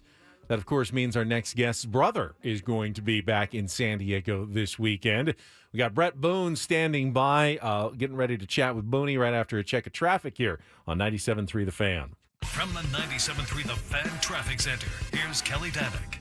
Traffic is sponsored by Tough Turtle Turf. Transform your lawn with ToughTurtleTurf.com. Just one problem here. Our Cordell and Cordell traffic cam shows a collision involving a couple vehicles westbound 84 Lake Murray. They are in the center divide. I'm Kelly Danick with Ben and Woods, San Diego's #1 sports station, 97.3 The Fan. Tough Turtle Turf is your go-to for all your landscaping needs. Transform your lawn with our lush, low-maintenance proprietary artificial turf. And add style and functionality with our durable pavers and stepping stones, and so much more. Transform your lawn with Tough Turtle Turf at ToughTurtleTurf.com. And we're joined right now by Odyssey MLB insider Bret Boone. Insider calls are presented by Grainger, with supplies and solutions for every industry. Grainger has the right product for you. Call clickgrainger.com or just stop by. Bret, also the host of the Bret Boone podcast, featuring the most notable names in MLB and around sports every week. You can follow him at TheBoone29. Bret, good morning. Are you gonna be in town to see Aaron this weekend when he comes to Petco Park? I am. Actually, I will be in the house Saturday night. One game's enough for me, but yeah, it's always good to catch up a little bit. I'll bring Gramps along with me. My dad, I call him Gramps now with all the kids running around. But yeah, I always look forward. We don't get to see each other that often. We get maybe a vacation in the off season, but Aaron's a busy man, so yeah, I'm looking forward to it. I'll get to see him Saturday night. A little baseball royalty out at Petco Park over the weekend. I love it. Talking to our pal Bret Boone here on Ben and Woods, and saw last night. I was watching the game. Did you get if you missed the game? David Bell, who's your buddy, you guys came up together, played some pretty serious baseball for the Seattle Mariners together. He had a little moment there after the first inning. Did you catch that? I did. Okay, give me some context on this. Okay. I got in late, but I saw the replay, and I'm thinking, first thing is, I know David. I know his personality. He's a maniac. He's a good man, but he's one of those guys. You cross him, he goes to another level. So I see him throwing a little bit of a tirade in the dugout, and I'm thinking, oh, he must have got tossed, arguing balls and strikes. Come to find out, it was because one of his guys got hit by a pitch. Yeah. So they've been dealing with a lot of injuries. Yeah, and he'd been banged up. Joe Musgrove, who had just come off the injured list, was a little off on his command, and he hit Jake Fraley in the hand, and Fraley had to come out of the game, and just frustrated at losing another player. Plus, they didn't end up scoring any runs with bases loaded. Bases loaded, one out. So they didn't even cash in on losing the player, and it just looked like one of those. This, again, another player that he was kind of losing his mind. Well, so it worked what Joe went out to do, to break his wrist and get him out of there and piss off Bell. It worked. David he's a piece of work. And I only got to play with him 1 year in 2001. I love David Bell. He's about as passionate of a teammate I've ever had. Now, that, I think on the side, I'd say, David, we can't be throwing a temper tantrum when somebody. I don't think I've ever seen that before. I've seen a lot of temper tantrums from managers. Managers I played for, managers I played against. Most of them very entertaining. I don't think I've ever seen somebody throw equipment in the manager position because something that happened on the field that was kind of out of his control. It wasn't a call an umpire made. It was just frustration. Very interesting. David, calm down. Yeah. Calm down. You also said the same thing about your brother getting thrown out of so many games for the Yankees. They're two peas in a pod. Two peas in a pod.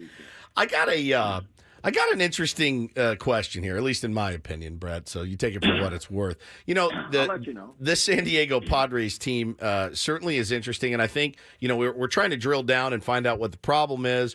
And when you look at it, it really is that the best players, the most highly paid players on the team, are not performing up to their standards or our standards or the standards for which they are paid. I do wonder this. Is it hard to be a leader of a team when you're not performing? When you make a lot of money and you're not performing? Do people take you seriously if you walk into a clubhouse and say, hey, we got to get it together. Let's get our S together. And they're like, well, you first. I mean, is that have you ever encountered that dynamic in your many years in the dugout? Without a doubt, because, my second tenure in Seattle started in 2001. We had a historic run. 3 years. I mean, we were really good. Best years of my career. And it was kind of easy for me to come to the ballpark, and I had kind of a shtick personality was, hey, guys, get on my back. Let's go. And I'll tell you, as I started to get a little bit older and Father Time was catching up and I got to be 36 years old and and I'm just not the player I was when I was 31. It is tough. It's tough to keep that act up. It's tough to, if you're not out there being a world beater, playing like an MVP type or an all-star and expect everybody to follow you, it is a little more challenging. Now, I think your body of work speaks loud as far as like a Manny Machado. His body of work's going to say, well, what this guy's accomplished, I respect and whatever he's done over the years has worked. But when you're not doing it day in and day out, it is tough. It's tough for a young player to go, well, wait a minute, he's not getting it done. I'm not getting it done, but I'm looking for somebody else. So yes, it's definitely a challenge. It can be done. I think still when you walk get to the ballpark and you see the players, Bogarts, what he's done over his career. Manny Machado comes to mind. Tatis, still so young but so talented. These guys kind of are anointed leaders just because of your physical package and what you bring to the table and the expectations. And of course, you mentioned early salary. Yes, that comes with some expectation. You sign on the dotted line, it's like, okay, this is great, and you're going to make more money than you ever dreamed of, but there's a price that comes with that. So yes, to answer your question, in a long version, it is definitely more challenging when you're not getting it done yourself. But it still is there. I look at this Padres team. I mean, gosh, it's frustrating for me. It's a little bit frustrating with me because probably the three teams I stay closest to are the San Diego Padres because I live here. I have a little history with them. Only played 1 year. Obviously, the Seattle Mariners I keep an eye on, and then Aaron's Yankees. Not because I like the Yankees, just because it's a family thing, and I'd like to see them have a chance at a ring one day. But it is frustrating to me watching the Padres. I watch the Mariners. It seems like they're kind of a similar organization or similar franchise where it's just, all right, we're 500 again, but we had these huge expectations. It's big. Here's what I think about the Padres. I look at Yu Darvish. What an unbelievable job he's done at I believe, 37, at the end of a great run and a great career. Dylan Cease has been a great addition. King's been very all or nothing, and I think that'll hammer out over time. But for me, it's Musgrove. It's Musgrove. I know he was back last night. He wasn't himself. I know he didn't give up any earned runs. Only pitched 3 innings. Musgrove's got to be the horse that we expect in San Diego and the horse that he has been in recent memory for this team to be really good. I look at the offensive side, you look at the positives and getting a rise over here. Yeah, he brings a flair. He brings an attitude to that lineup. I really like that move. What Profar's doing is exceeding expectations of everybody and doing a great job. But the guys we're talking about, the Tatises, the Machados, they've got to kind of start playing. Bogarts especially. You got to start playing like the stars we expected you to. And I think over time, I'm not quitting on this team as of now, but I think over time they will be. Another positive thing, the bullpen's been a positive spot. So no doubt. I think that whole, with the exception of the Dodgers, who I think have separated themselves as one of the elite teams in all of baseball. I think there's 5 elite teams. The Dodgers are definitely one of those. I think the rest of the division, with Arizona and the Giants, I had higher expectations for this entire division to this point. I think everybody's fallen below expectations. I think as the summer goes on, I think you're going to see better play out of the San Diego Padres. But you're getting to Memorial Day, and you're getting to that point of what kind of team are we? You're kind of hanging around 500. Sooner than later, you're going to know, is this team going to make a run? I don't know. I look at this team. I've been expecting it for years. Last year, they made the deal. They got rid of Soto. He went to New York. I thought that was great for both organizations with the swap, getting King back, getting Peralta in the bullpen back. I thought it was a great deal for both. And I'm saying it's going to be different for the Padres this year. They're really going to start to shine this year. And they're just kind of in that quandrum of same old stuff a year later. Talking to Bret Boone, Insider Calls brought to you by Grainger. For the ones who get it done, Grainger offers professional-grade supplies and solutions made for every industry, backed by product experts. Call, click Grainger.com, or just stop by. I'm glad you said that something seems a little off to you as well. I'm sure, Bret, in your career, you dealt with some dumb members of the media, maybe even like 24-year-old Ben when he was covering the San Diego Padres back in the day. But I try to talk about this team as fairly as I can.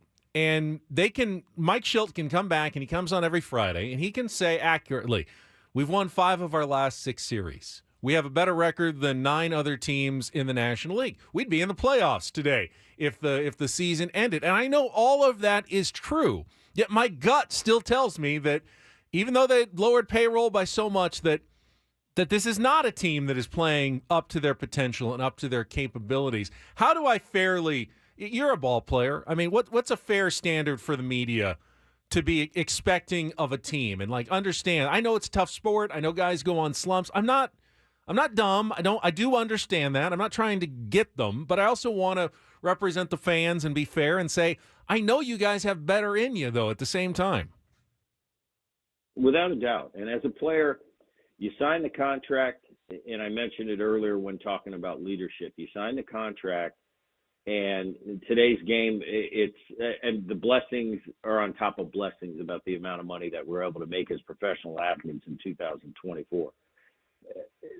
But when you sign that contract, all the goodies you get and all the perks, there comes a downside to that. And when you're not living up to expectations, you need to be accountable. You need to have the press critique you, and you be able to take that critique. I think it's more than fair with this payroll, with the talent level on this team, to expect better than 25 and 26. They're a better team. That talent on that paper, I can look at it till I'm blue in the face and I say, that is way better than a 500 team. And you have been for years, and you haven't lived up to the expectations. Not only have you set for yourself, not only payroll-wise, but from your fans and from the media. So I think it's very fair. All I asked as a player, Ben, is when I was playing is I'm going to be on the cover of the sports page when I'm rolling, and I'm, I've got a 10-game hitting streak, and I've driven in 12 in the last 10. I'm going to be the catch meow and the talk of the town. But I need to expect that when I'm not living up to my end of the bargain, and I'm not carrying the mail for these guys and making a lot of money. I need to be able to be critiqued and take it professionally. All I ask of the media is, come to me, be honest with me, I'll be honest with you. At the end of the day, when I'm not playing good, it needs to be reported. I ask that you do it in a professional way and not in a cutting or sarcastic way, but I need to be critiqued. And most players in that clubhouse, they understand that. They understand that when I'm not getting it done, hey, look at my salary, look what I'm making, look what the expectations out there. We're just not living up to it. You got to kind of own up to it. Go to the mic, rain or shine. It's easy to go to the microphone when you got 3 hits and you just rattled off 4 out of 5. Go to I want to see that guy when you just lost 7 straight. Does he still answer the bell? And I think as an athlete today, especially when you're one of the main guys on the team, you have to be accountable and you got to be able to take it. I just ask the press, be fair and honest and professional. No problem. I think you should critique this team. I would critique this team. I do critique this team as an analyst. Is you got to be better than this. And I don't care if you like it or not. The talent level on this team is too good for you to continue to be mediocre. You go to Atlanta, you beat an unbelievable team. I talked about the 5 elite teams, I think, in all of baseball. Atlanta's one of them. You just beat them 3 out of 4, and all of a sudden you go to Cincinnati. Now, Abbott's been pitching great for the Reds. But coming off 3 and 4 in Atlanta, I expect to keep this thing rolling, and it wasn't meant to be. They got shut out by the Reds last night. Got another one tonight with them. And it's not getting any easier. You got the Yankees coming to town. So this is a big series for them to win. They got to get over 500 and then start getting some distance. I think if the Dodgers, barring a complete catastrophe and 5 guys go on the injured list, the Dodgers are by far the class of this division. But this San Diego Padres team still coming up on Memorial Day, for me, is a playoff team.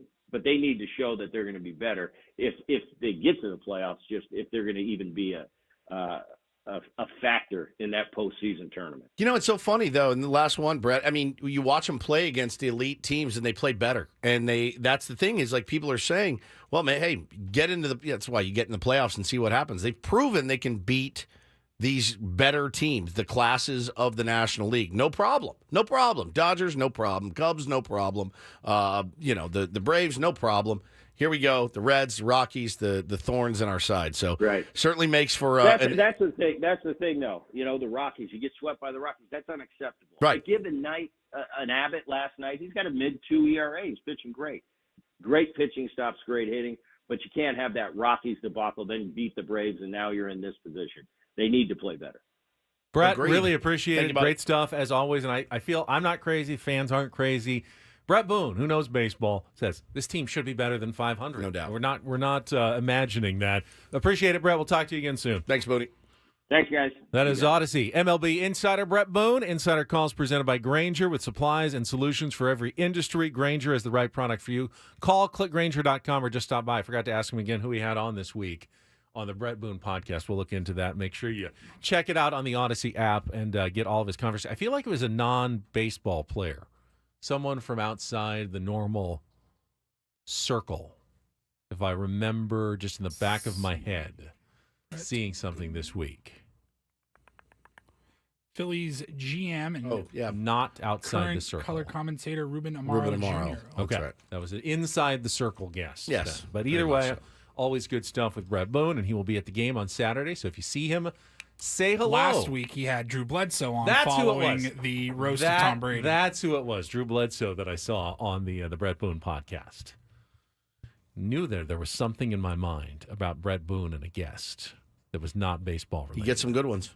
Knocks it out of the park. Yeah, he does, and he's done a really nice job on these weekly appearances so far Phenomenal. this season. Really have enjoyed getting Brett's perspective, and I didn't ask him who he's going to be cheering for on Saturday because I think I know the answer, and I think it's probably his brother. Probably his brother. Probably his brother. 1 year here. This is hometown, though. It is his hometown. Follows the team. Is there closely. something where you want your brother to lose, though? If you're my maybe. kids, No, if you're I my think kids, so. that's absolutely what happens. Blood thicker than water, Allegedly. something like that. All right, we'll come back. Paulie's got a Reindl Report. Final hour of Ben and Woods coming up next on San Diego's #1 sports station, 97.3 The Fan.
I saw Woods and Paul on television last night.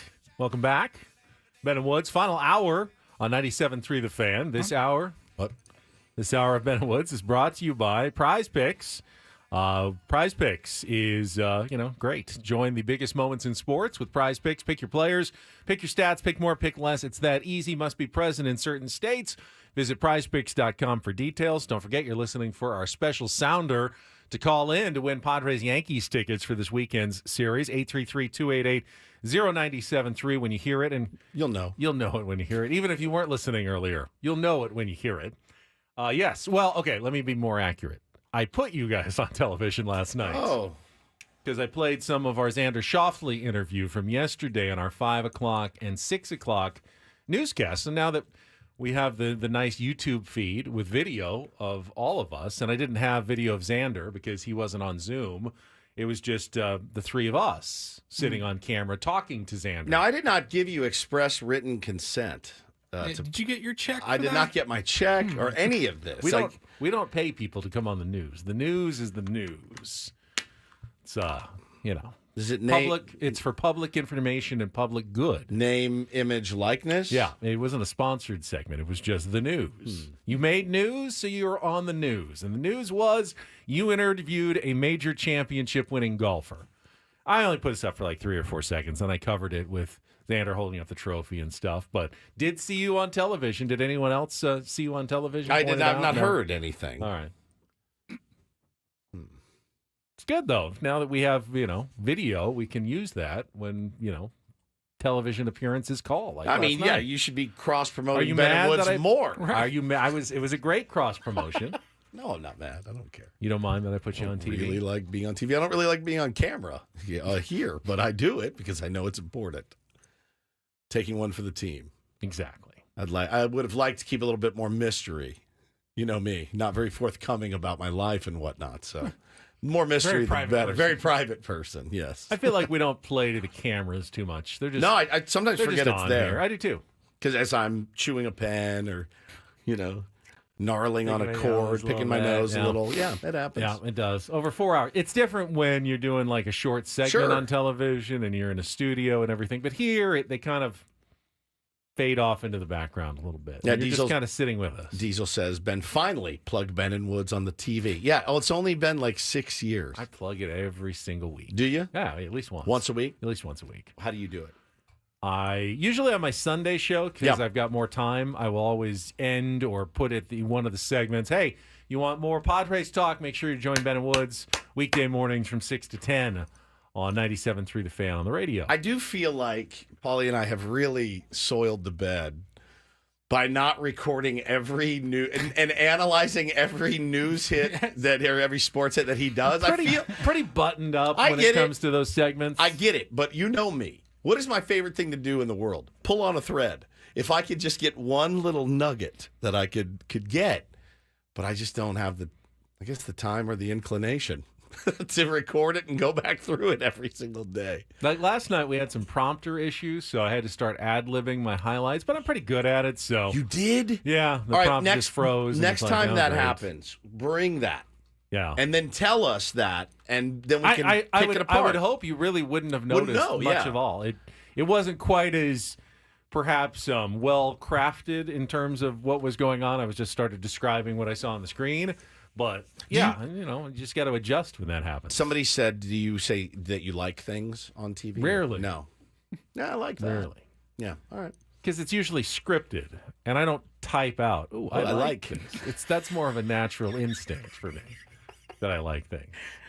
Steph Curry? It'd be weird, like going into my script screen. And I like this. I like that. like this. I like that. I don't type it all out. Okay. I do like the Reindl Report, though, which is happening right now. And get things started here with our today's edition of the Reindl Report. Now tuned into the greatest. Welcome to the Reindl Report with Paul Reindl. Hi, Paul. All right. 2 stories from the world of sports that we haven't gotten to yet. We'll start off in Major League Baseball. And 1 story that you didn't know you needed. Are you laughing, biatch? It's the Reindl Report. Hey, Paul, how you doing? Okay, how are you? On 97.3 The Fan. Are you ready to bless the mood? I need some help, please.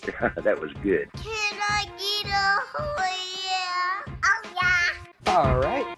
All right. All right, indeed. It is the Reindl Report brought to you by the Frozen Ropes Summer Baseball League. The Frozen Ropes is now registering ball players age 6 through 12. Go to San Diego frozenropes.com for more information. We will start off in the world of competitive eating. Kobayashi, the GOAT, has retired. You guys wanted more sports. You got it. Here it is. Right here, ESPN 8, the Ocho. Kobayashi, the Japanese eating legend, he made his debut in the year 2000 on a, let's see, where was it? It was on a competitive eating show in Japan, and he ate 60 plates of sushi, 2.7 kilograms, I don't know the conversion there, of potatoes. What is the conversion there? About 4 or 5 pounds.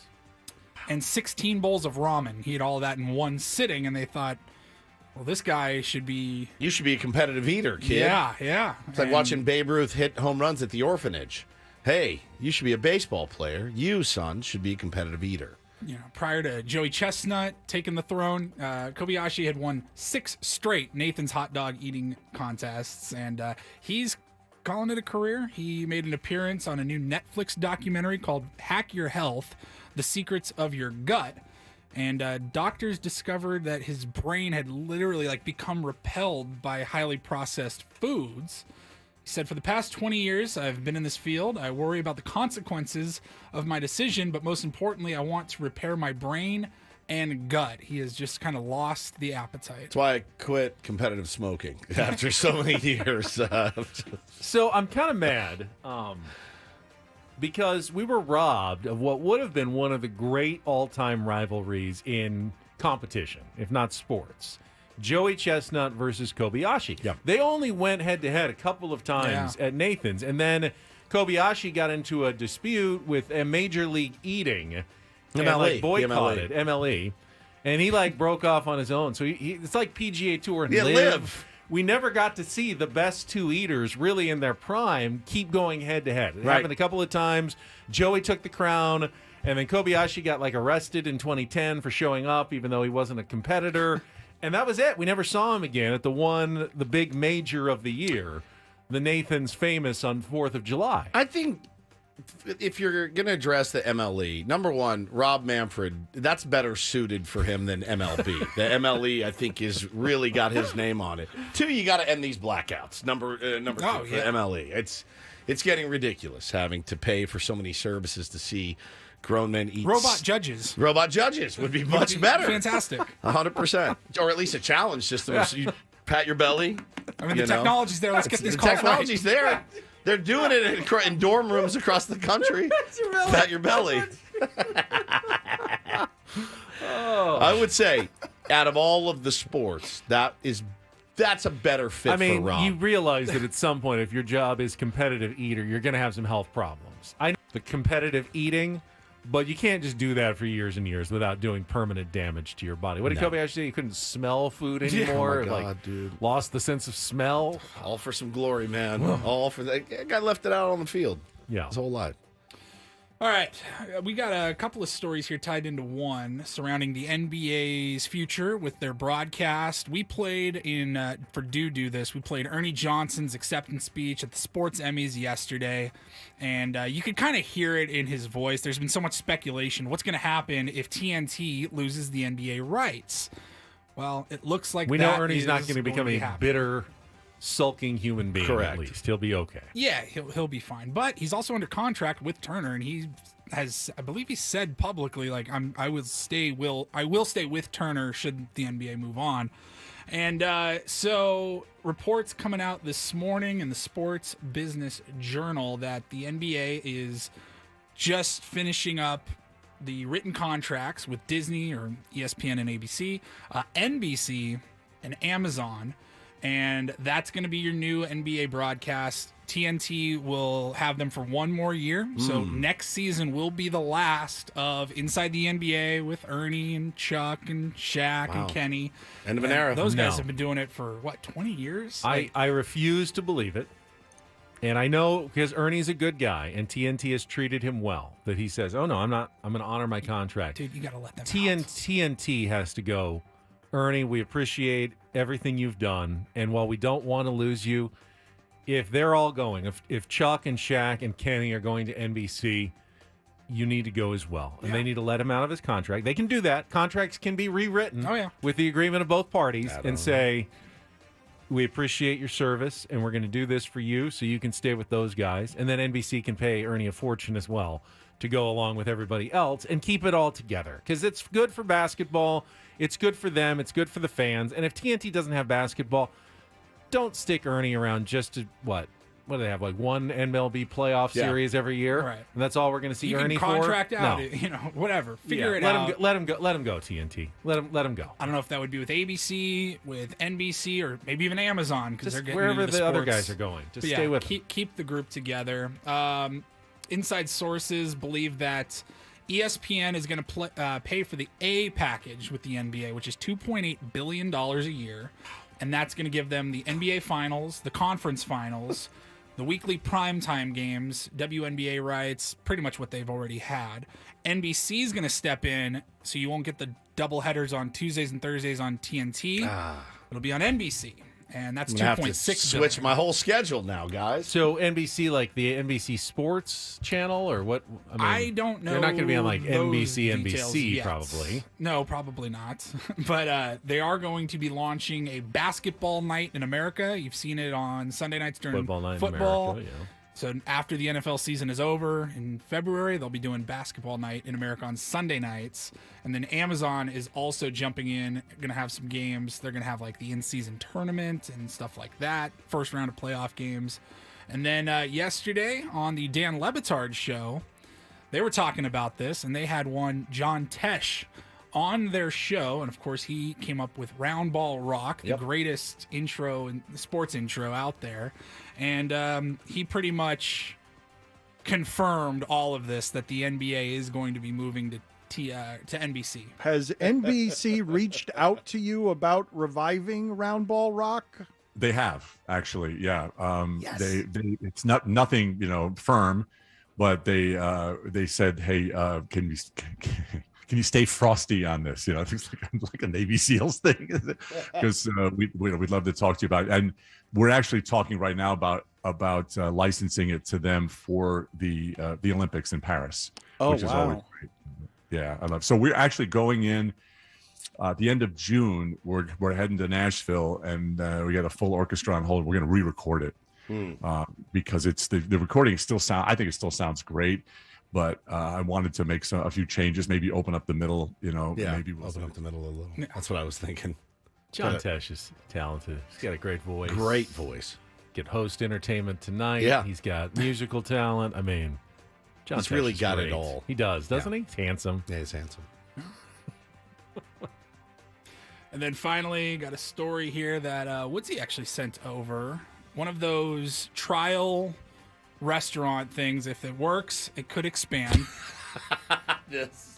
I don't know So, about this one. Like Taco Bell Cantina is all of a sudden now a thing. Okay, yeah. Exactly. So, maybe a limited menu option at In-N-Out. They'll try it at a few locations, see if it catches on.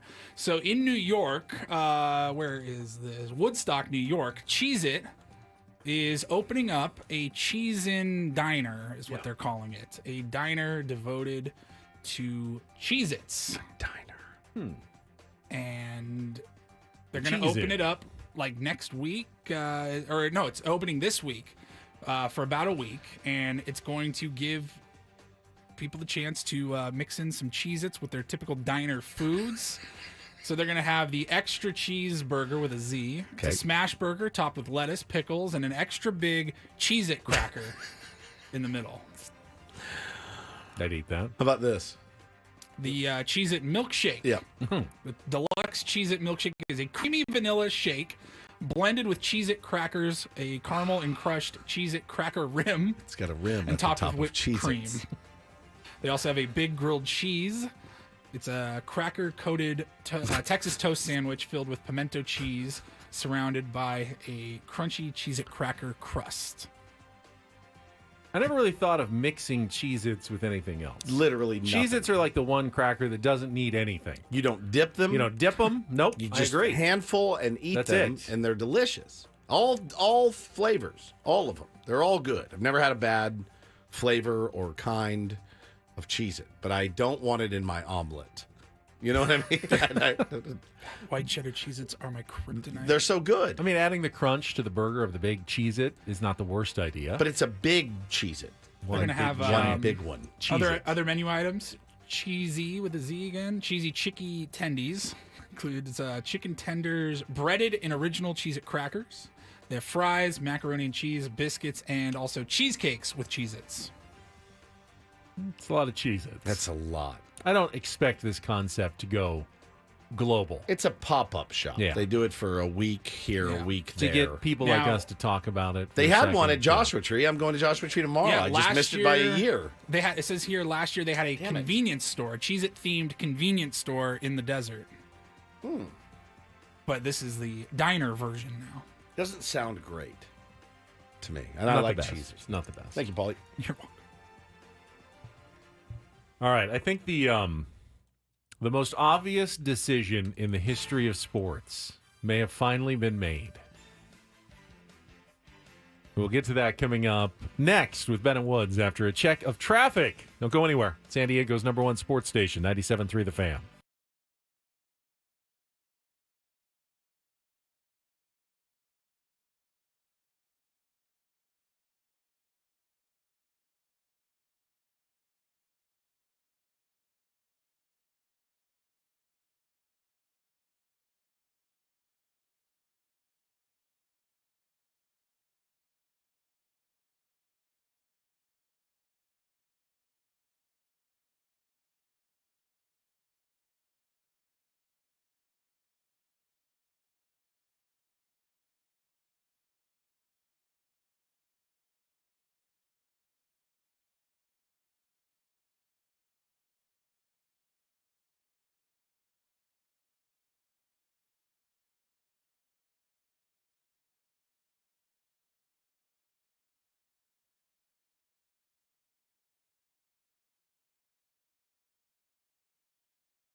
Yo, yo, yo, yo, yo, yo, yo, yo, yo, yo.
Congratulations to Andy.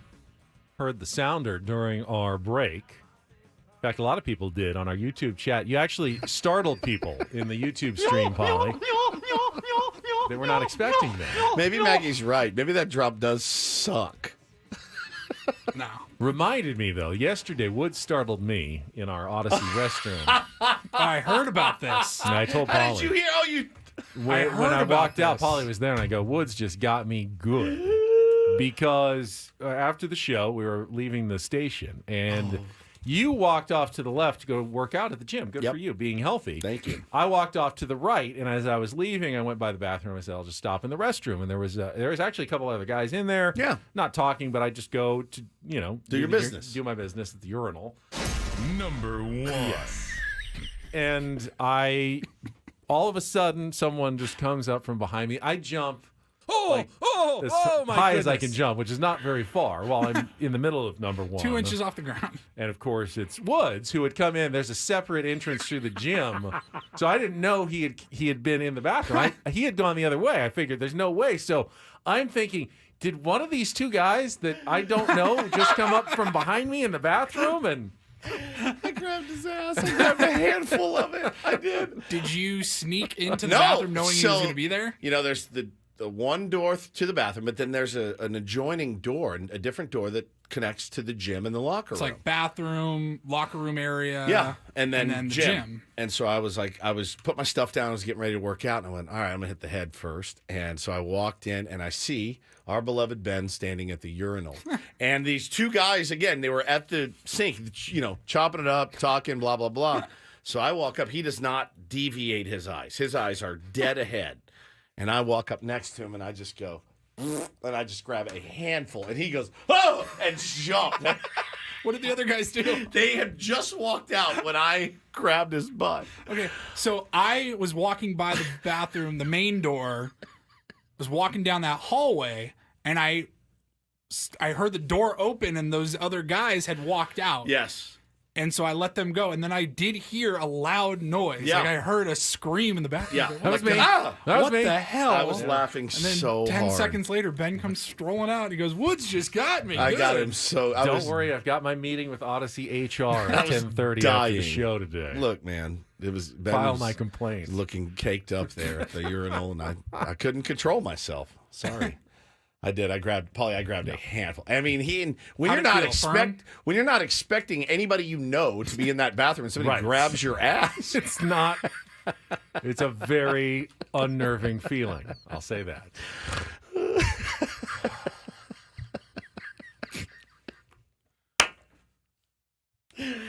Ben in the chat says, throw that into our weight room you got situation. Yes. Yeah, from last Halloween, and I've got a really good case going. Yeah, go ahead. Against have Woodsy. fun without me. All right. That's what I said. I did. I went up and go. So I do it to my wife all the time. She also has a similar reaction when I do it. And she's married to me. The Woods I go, do you have an HR department at your house too? Yeah. No, she is the HR department in my house. I don't do the slap really. I do the. I grab like a boop, boop, If we're like passing each other, I'll just slap little butt I slap. did get her. Hey, good game. She was bending over the other day, and I walked by, and I went like, whack on the back, and she's like, like screamed. So that's when she gets really mad. So, but yeah, I needed to give you one. It comes from a place of love. Oh, it was all I love. understand. It's all love. I do. So, okay.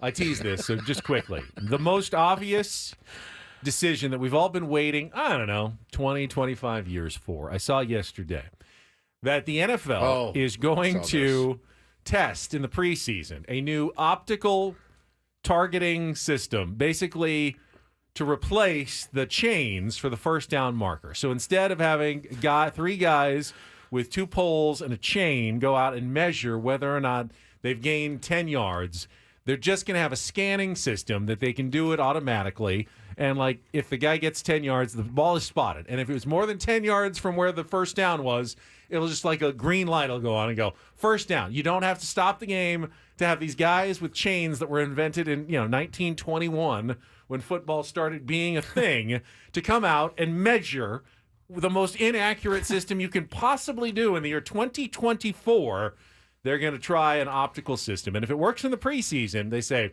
we're just going to put it in for the regular season next year. No waiting period, no maybe vote in 2025. If this thing works in the preseason, we may never see chains again in the NFL. Will we miss the drama of the No. chain moving out? And then it's this short. I don't think so. You don't think so? I'm not going to miss it. I won't either. It never made any sense. And then half the time, it would be so close to the end, and the nose would be right on the edge, and I go, I still don't know if he made it or not. Now at least there'll just be a definitive optical targeting system that will tell us whether or not the guy got the first down. Watching those guys run out with the chains, though, was priceless. Now, there's still the human element. The guy who spots the ball is still kind of guessing.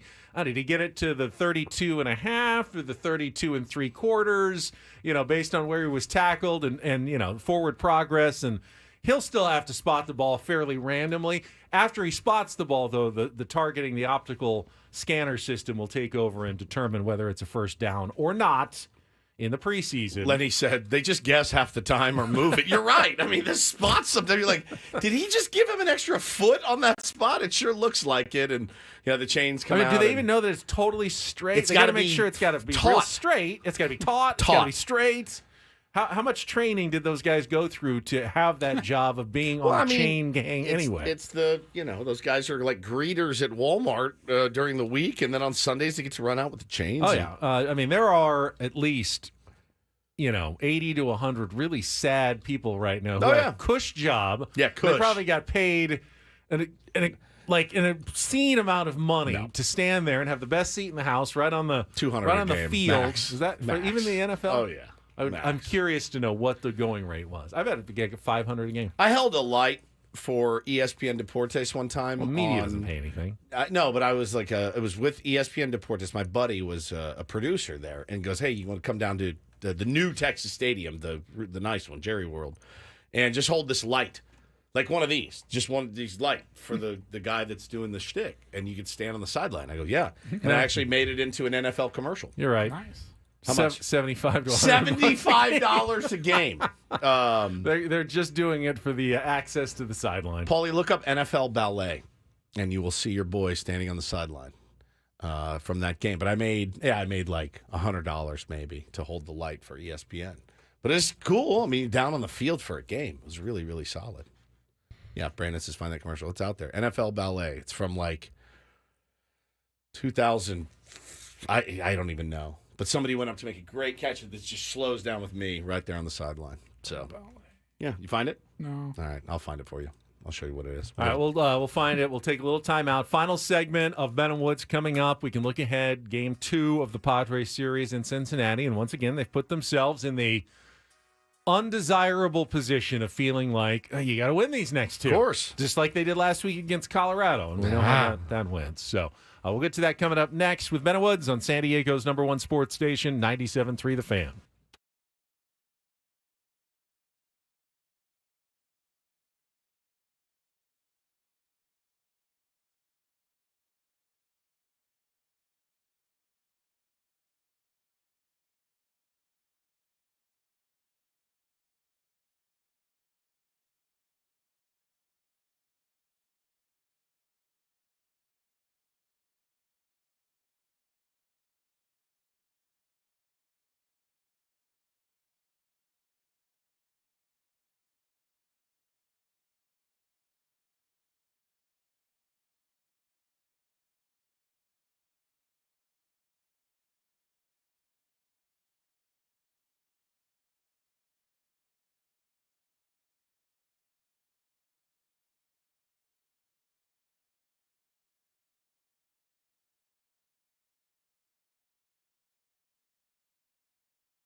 A lot of chatter about my NFL commercial. We did find it many years ago. Yeah.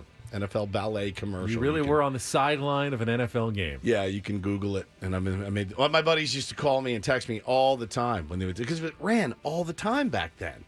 And it's somebody going up for a pass and another guy right on him, and it's really a beautiful shot. And then you got me in the background looking like a buffoon standing on the sideline. Jeans on. Someone got the video going right now. Yeah, got the video going. It's very slow motion. It's slow-mo, yeah. And, there you are. There's our old pal Now keep it rolling and see. Now, he's next to the ESPN camera guy. That's why you were there, working with the camera. But, of course, you also positioned yourself within, 6 feet of the Dallas Cowboys cheerleaders who are standing on the sideline I'm right no dummy. next to you right there. There we go. Yeah. I'm no dummy. Yeah. That was fun. It was fun. It was cool to watch a football game from that perspective, of that magnitude. It's not a great view of a football game. No, it's really not. What I found about football, there's not really that many great views of a football game. A 50-yard line's cool. We just sat, when I took Bo to Notre Dame last year, and we were like the 45, which was pretty good. Better product on television. Always has been. Oh, yeah. Always will be. 100%. Always will be. Honestly, I think baseball's better a little bit higher up, like the second section up as well, just like football is better. You don't want to be way at the top where everyone's like ants, but you need to be able to see the whole field and be somewhere around the middle. So in baseball, kind of behind home plate, at least 20, 30 rows up, or in the Petco Park, Toyota Terrace is fantastic behind home plate there, which is why I believe they charge more for those. Yes, exactly right. It's a very good perspective on the game, of course. Yeah, that was a long time ago, man. That was at least 16, 17 years ago.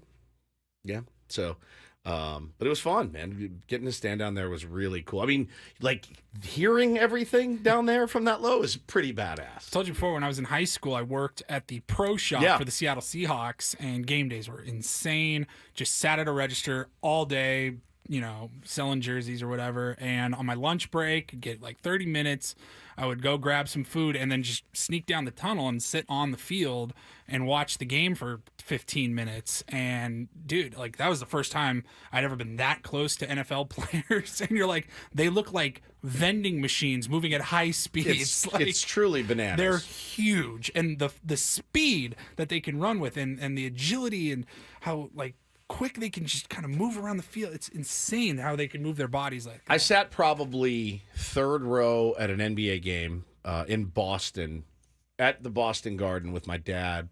And we were I was under the goal, but 3 rows back, somewhere around that area. Same. I mean, you're looking and going, good Lord, these are not human beings. These are physical marvels. Truly, truly incredible. I sat courtside one time. It was 2007.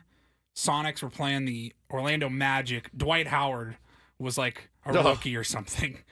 7 feet tall. The shoulders on this man, holy huge. crap. Yeah, I'm not a short person. No. I'm over 6 feet 3 inches tall. Yet when I go onto a basketball court, the rim still looks up there like a ways. But you watch NBA players up close, and they're so easily up by the rim, just dropping the ball in the basket. And they're also athletic. I mean, they're athletic, but they're just massively big and athletic at the same time. It is really a remarkable combination. It's in baseball players, the same thing. You walk down on the field and you're like, I'm older than all of these guys, and I look like a little kid.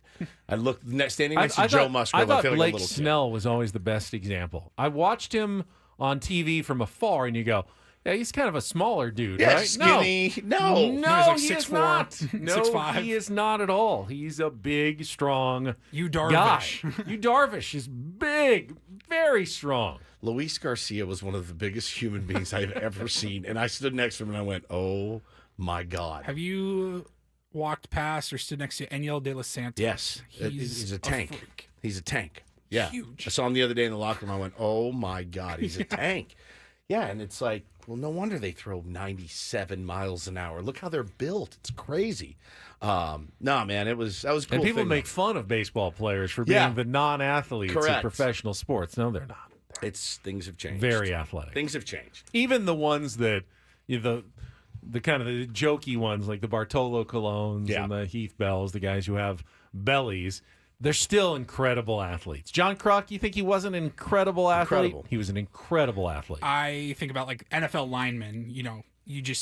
I grew up thinking, they're just the big fat guys. Yeah, big fat guys. No. Those guys run 4.3 40s now. Right. They do ballet, as your commercial so very well explained. It's incredible. All right, let's preview Michael King in the King City, Ben. Right after this check of traffic on 97.3 The Fan. It's the Queen City. Oh, I thought it was the King City. No, Queen City. Traffic All right. first. Built for From King. the 97.3 The Fan Traffic Center, here's Kelly Danick. Traffic is sponsored by Tough Turtle Turf. Transform your lawn with ToughTurtleTurf.com. Guys, here's a really good example why it pays to be extra alert on the roads. There was a wrong-way driver a little while ago, northbound 5, past the 54, going southbound. Well, that car is now facing the wrong way in the center divide. The person has been detained. Tow truck is rolling up to help out with that. That is northbound 5, just past the 54. The Cordell and Cordell traffic cam shows a pretty nice ride out of Santee, westbound 52. I'm Kelly Danick with Ben & Woods, San Diego's #1 sports station, 97.3 The Fan.